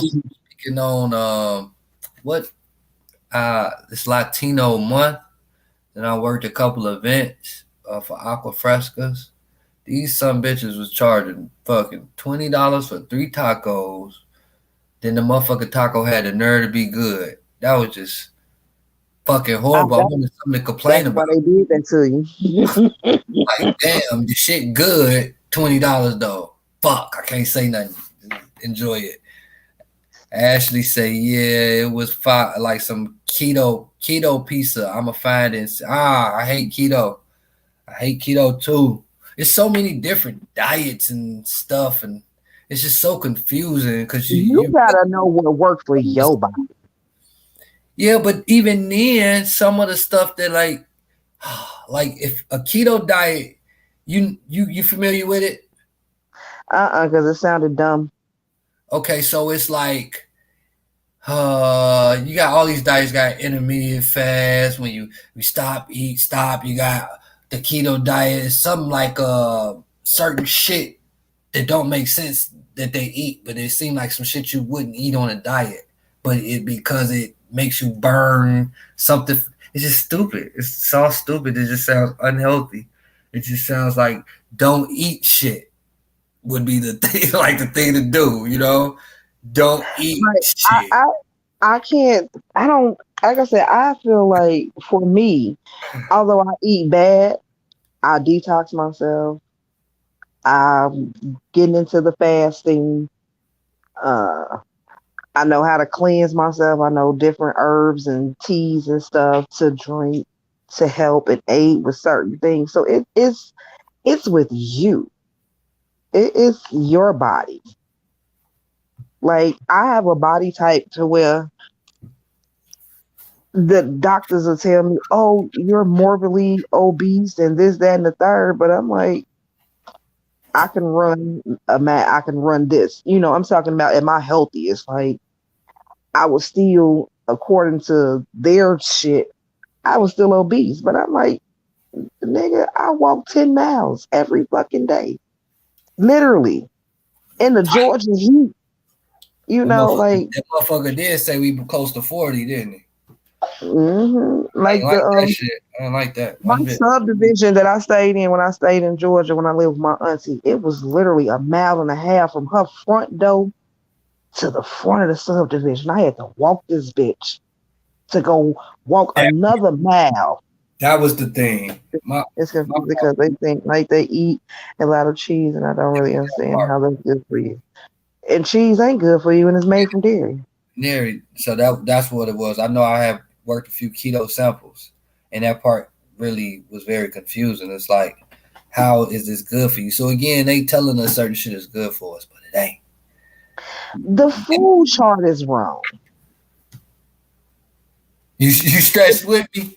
Hey, I had to. Hey, we might have to implement that into the podcast though, for real, BK. So like at a certain point, everybody just stop and stretch just maybe like a little breathing exercise, something. And that's actually good. That's actually a good idea. Yeah. I was dead ass. I was at a open mic not too long ago, and the host, which is like a little homie or whatever, she had started with like, all right, before we start, whatever, blah blah blah. Everybody breathe in deep, through your nose, out your mouth. And it's not the first time somebody had me do it. Pause. Wow. But it just hit me like that's a good practice. I wish I would have said this when Richard was on his. I'm gonna remember to address this next time he's on. Y'all got it so hard. It's so fucked up that y'all have to say pause and all kind of shit just for a motherfucker can't say, "Oh, that's gay." Yeah, like I do it shit. Honestly, sis. And I know you do it for humor, but I'm just saying, like, that niggas really do it. Like, niggas really be on the hot seat, the end of their seat. Like, damn, I just said some shit that sound gay. Like, that has got to be gay because it's not really right, gay. Or to assume that it's gay. Like when we were talking about when I said men have to stop correlating being emotional with being feminine. And I get what you were saying, but what I meant by that is you guys are human just like we are. You guys have emotions just like we have them. Back. And it's okay for you guys to express them. If you are upset, express that you're upset. If you love this person or you happy, or I know we said we're taking happy out, it's okay. Be a little bitch about it. Right? And exactly. And see, and my issue with y'all saying that's when you act effeminate, when you being like a little bitch. Yeah, and I get that, but see what y'all know. I'm only saying this because I'm telling y'all from a woman's point of view. A lot of men have gotten in this mindset that it's not okay for them to express emotion, and y'all are now getting to the point where you're unlovable, and you wonder why women don't treat y'all and respect y'all. Y'all are emotionally unavailable. But I've been around situations. I've also been in situations where I've been called or told that I was acting like a woman. I'm not speaking on them type of. I'm talking about real women. I can't. Come on, talk to me.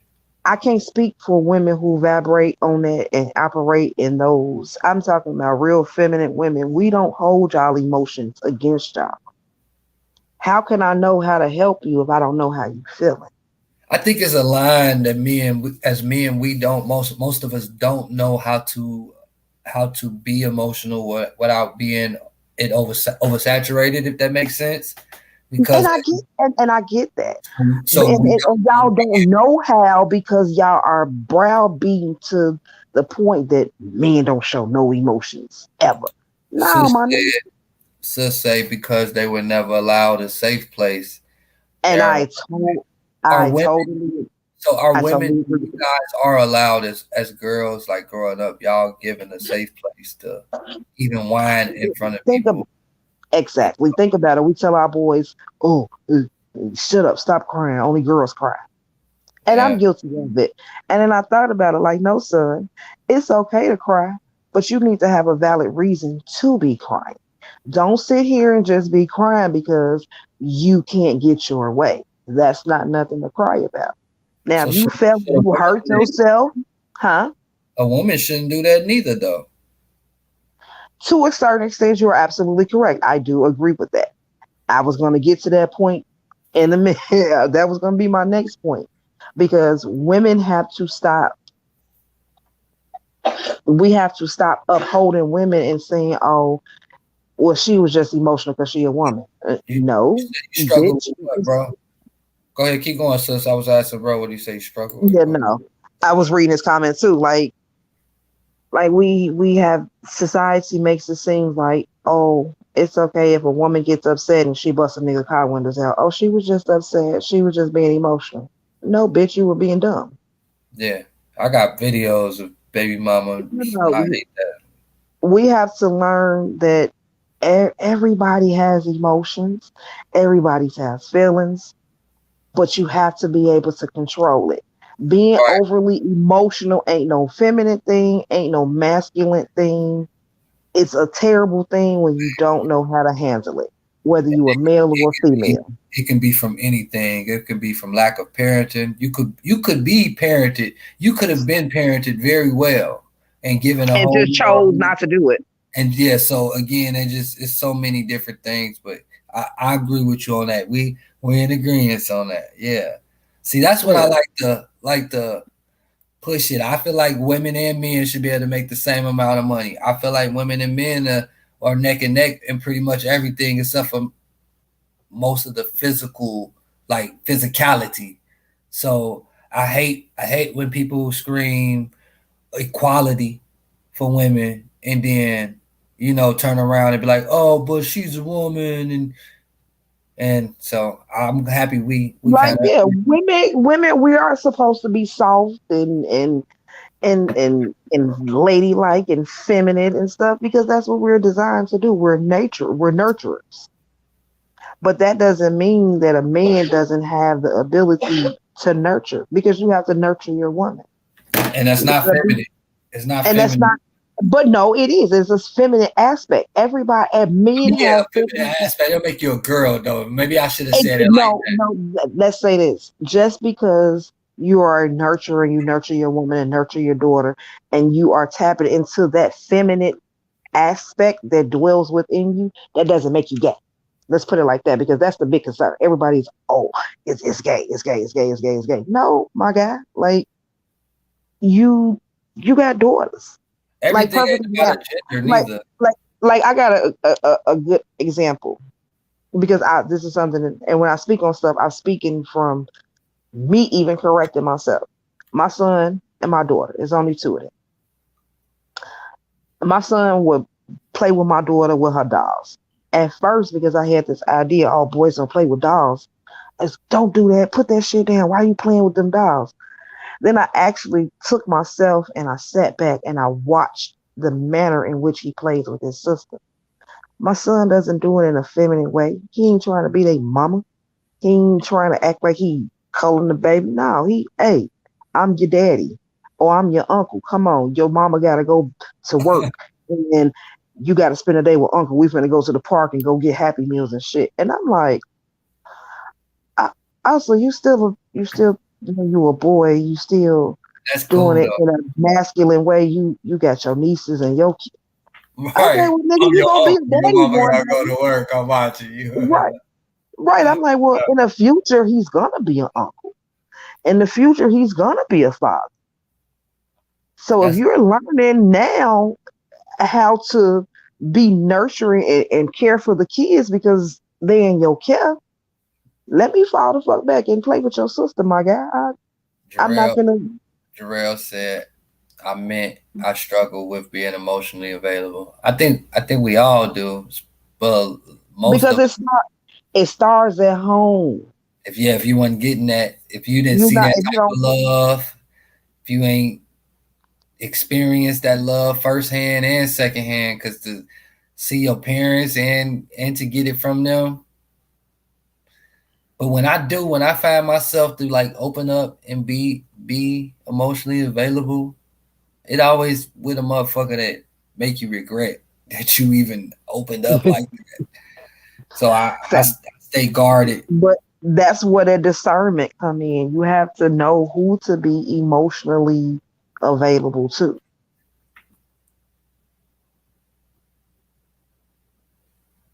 What's your discernment for those, not necessarily for me, but for those who be hearing these words we use, like, what the fuck? That's a magic trick. What's that? What's your discernment? It's not so much of judgment. It's more so of you gotta get to know a person. You can't just 3 months in and just be completely open and just letting this person see everything about you. You know what I'm saying? Like, You don't give think it so? to them. Now there's always exceptions to rules. Always exceptions to rules. We But have to like overall balance mentally, spiritually, and emotionally, feminine, masculine. Exactly. Balance. Yeah, that's definitely a balance. word. That's a word. That's the word for the day. I need to hold on to that word. I ain't gonna even lie to you. Balance. That's everything. I got a little airy, like the little breeze started hitting me. I don't like feeling like that because I be feeling like God be well, it ain't a punishment. He ain't smacking me or nothing, but he like telling me like, my discernment, bro say my discernment is based off environmental energies. Mm-hmm. Agree. Okay. Yeah. That's a great way. That's a great way to tell somebody how to feel. Yeah, discern. It just sounds so. It sounds so. Right. Like let Magic. your spidey senses be sensing. Like, what happened?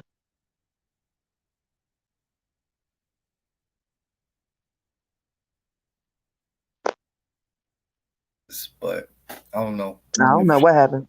That was You must. you. But No, that wasn't me. I ain't pressed nothing. I ain't pressed nothing either. I was still moving. You was froze on my screen. You still moving the whole time. Your face ain't moved once. You put a picture up. Yeah, you. Yeah, y'all tell her. Let BK know that there's been a picture of you the whole time. So it's probably froze or whatever. But it looked like, But you can still hear me. yeah, we can still hear you. It's been perfect. It's been perfect. I thought you had did that on purpose. No. Yeah, that's what I say about everything, y'all. That's why I call them spidey senses, because it like literally be feeling like giving off the vibrations of when something bad gonna happen, something good gonna happen. It's so nerve wracking, but it's dope that I can Like recognize. I can't remember I heard something. It was like you got 3 brains. Your brain in your head, you got one in your heart, and one in your gut. I thought you was gonna say your private part. No, in your gut.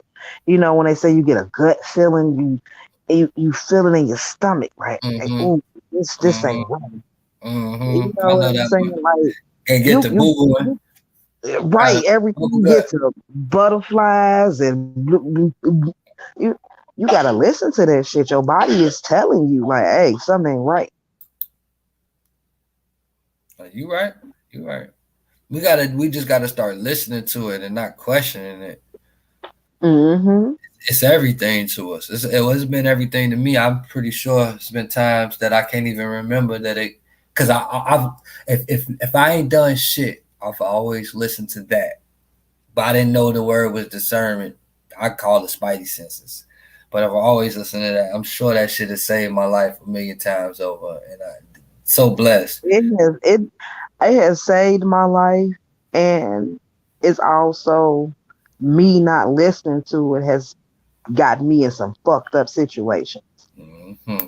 And honestly, I'd have been in a lot more fucked up situations than it just saved my life. But my life, I still got you. You know what I'm saying? But yeah, Mm-hmm.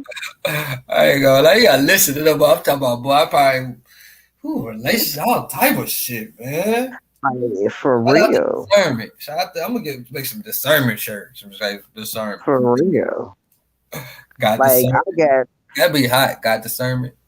like one day I really will sit down and just really tell people shit that I done been through and done did. Like, man, It trip you out.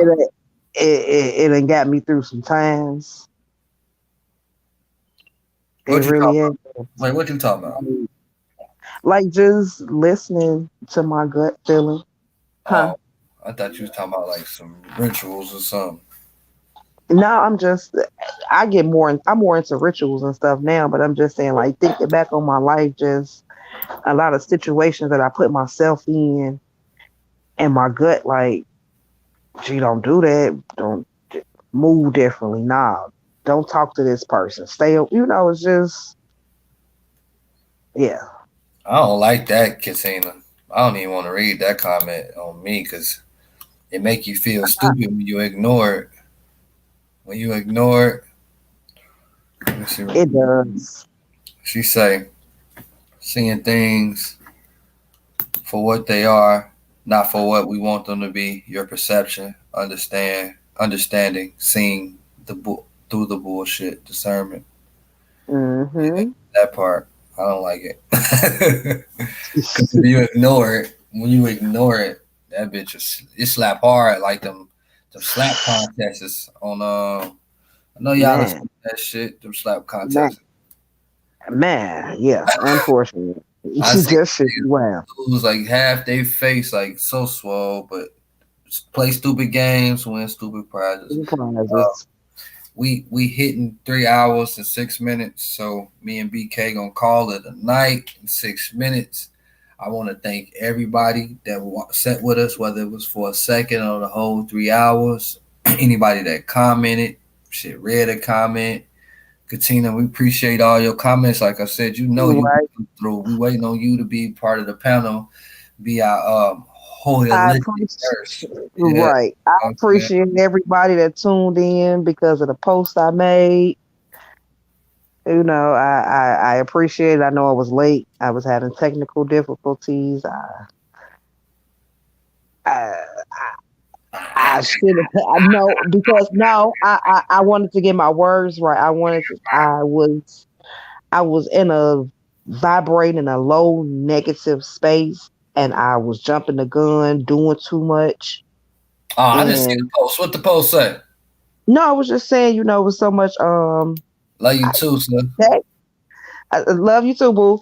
For real. When I tell people I love them, I genuinely mean that. Like it's not hard to Right. love people. It's not.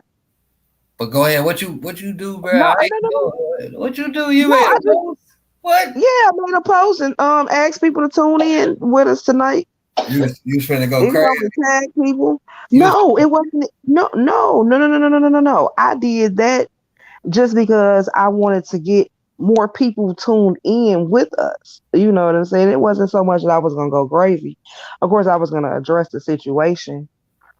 I probably would have went a little overboard, but I wasn't gonna go like in for the jugular. You know what I'm saying? I'm gonna address it a little bit. You know what I'm saying? It was an incident where a young lady that I know was associated with at one point, her child got real disrespectful. Her child is a teenager, by the way, got real disrespectful with my son. My son was out of line with what he did, and I'm not one of them, not my child. Don't correct my kid as parent. My child fucking up and you see him, correct them, let me know. I'ma correct their ass too. But you can't correct my kid in a manner in which I don't correct my kid. Don't curse and yell and call my kid little motherfuckers and shit like that. That's not how I talk to my child. Right. So the mother bear lioness in me, of course, came out, and then I thought about it because I was cussing the young girl out. I called her mom and was addressing the situation with her mom. And long story short, she pretty much asked, like, what do you want me to do about it? Like, bitch, be a parent to your kid. That's what I want.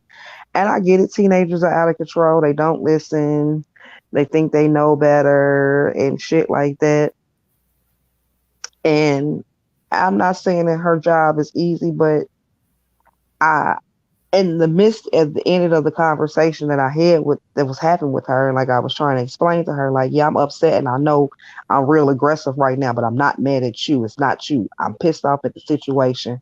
I'm mad, and some of the shit that you're saying just ain't mapping with me and the type of parent I am. You know what I'm saying? The type of person I am.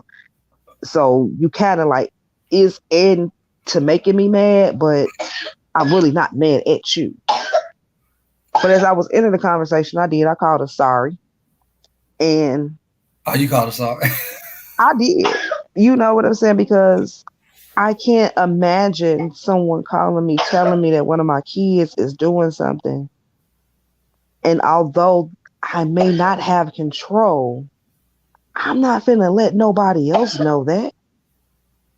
You know what I'm saying? I'm not finna ask you what you want me like. And it's not that she said it with an attitude, and I could hear the defeat in her voice, and I do kind of feel bad for her to a certain extent. For a certain extent? To a certain extent, because ultimately, that your bullheadness, not want to give her a pass because no, because I know her. So she can't, so she can control this teenager. In your opinion, you said she sounded defeated. You say she sounded defeated.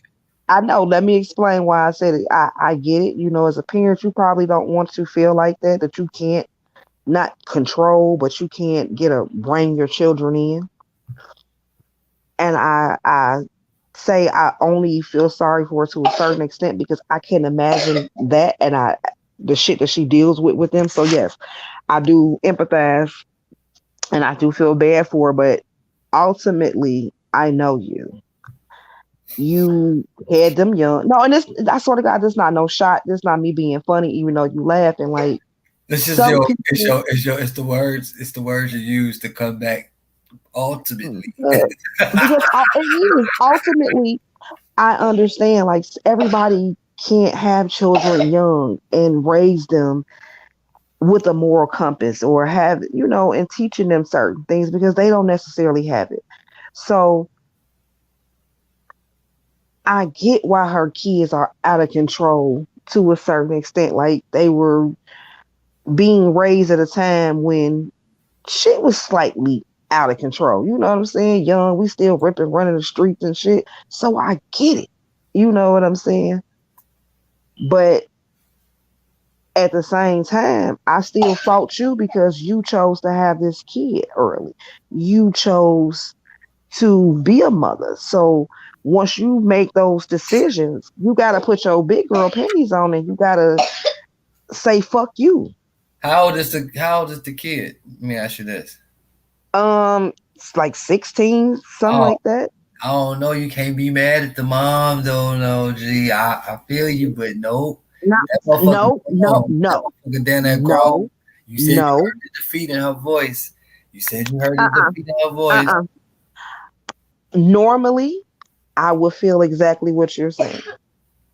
But again, this is people that I know. So I know, like I said, I'm not going to go off into details and just get to dragging her and shit like that. But I know. I know what I know. And I know how you raise your children. I know. I'm just saying, like. I know what I know. I know. You know the difference. Like, my nieces and nephews, they was bad as hell. You know what I'm saying? Growing up. And they teenage years, they was fighting, doing all kind of motherfucking shit. But let one of they weren't out here disrespecting people's parents. They weren't out here cussing at adults, trying to run up on them and fight them and shit. You know what I'm saying? Now, people in their age group, they was doing, listen, they was doing all kind of shit. You know what I'm saying? But my sister still instill a moral compass in her children. Yes, she couldn't control what they did when they went outside, but you could still tell, like, okay, they being bad because they're choosing to be bad. But when you listen to them talk, they know how to talk to adults. They know how to be mindful. They know how to be respectful. Saying Shorty could have said something other than what the fuck she said. And I'm gonna leave it at that. So as me and BK said, it is several ways you can get to something. 1 + 6, 2 + 5, 3 + 4. I never claimed to be mommy of the year. I lack in areas, but the difference is I acknowledge it. I hold myself accountable. And all I can do is work on it and try to fix it. Accountability is everything. If our podcast don't do nothing, our live podcast don't do nothing. Accountability, we gonna speak about that almost every episode and what type of energy that creates once you take accountability over shit, both the good and the bad. not just the bad, but shit, accountability for the good shit that didn't happen to you. That's like, for me, I feel like that's confidence or being secure in oneself, and that helps boost your morale and help you get to other places. But yeah, man, we at the 3 hours. I'm done. Yeah, I'm done too. My baby done woke up, so time to get on mommy duties. All right, I'm gonna download this joint. I plan on loading after our next episode, 7th episode. I plan on loading them on one of the apps where we can have them where they can go listen to them, and then we're building a team though, brick by brick, a tribe, a village, brick by brick, whatever we can use each other for, not misuse each other. But again, right. Fuck with us Wednesday. If we ain't live no other nights, we live on Wednesday nights, 9:00 Gary time. I think that's Central Time, 10 East. Because I'm in Atlanta. BK, she at the crib. You got topics. You want to be a part of the panel. If you're an entrepreneur, you want to be a guest, just let me know. You can reach out to me. You can reach out to BK. Shout out to my bro. I gotta go to the baby. I'm finna get up out of here too. Love everyone. Thank y'all for tuning in. Love you, bro. We're gonna chop it up. Love you too, sis. Talk to you in the morning. All right. Shout out to Pie, which was my sponsor, my only sponsor right now, other than me and BK. Again, I'll be making my way to announcing who won. All you gotta do is be following me. During the show, during this episode, motherfuckers shouted out the pieces that I'm working on as far as the brands that we got coming for June. And it's that simple. Nothing major. We just want people to participate and communicate, drop some jewels, so some of us can polish them bitches up. Pause. Sometimes I be doing it because I feel like I gotta do it because I don't like saying I don't like.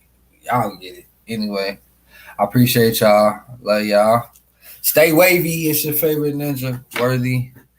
Let me end this broadcast.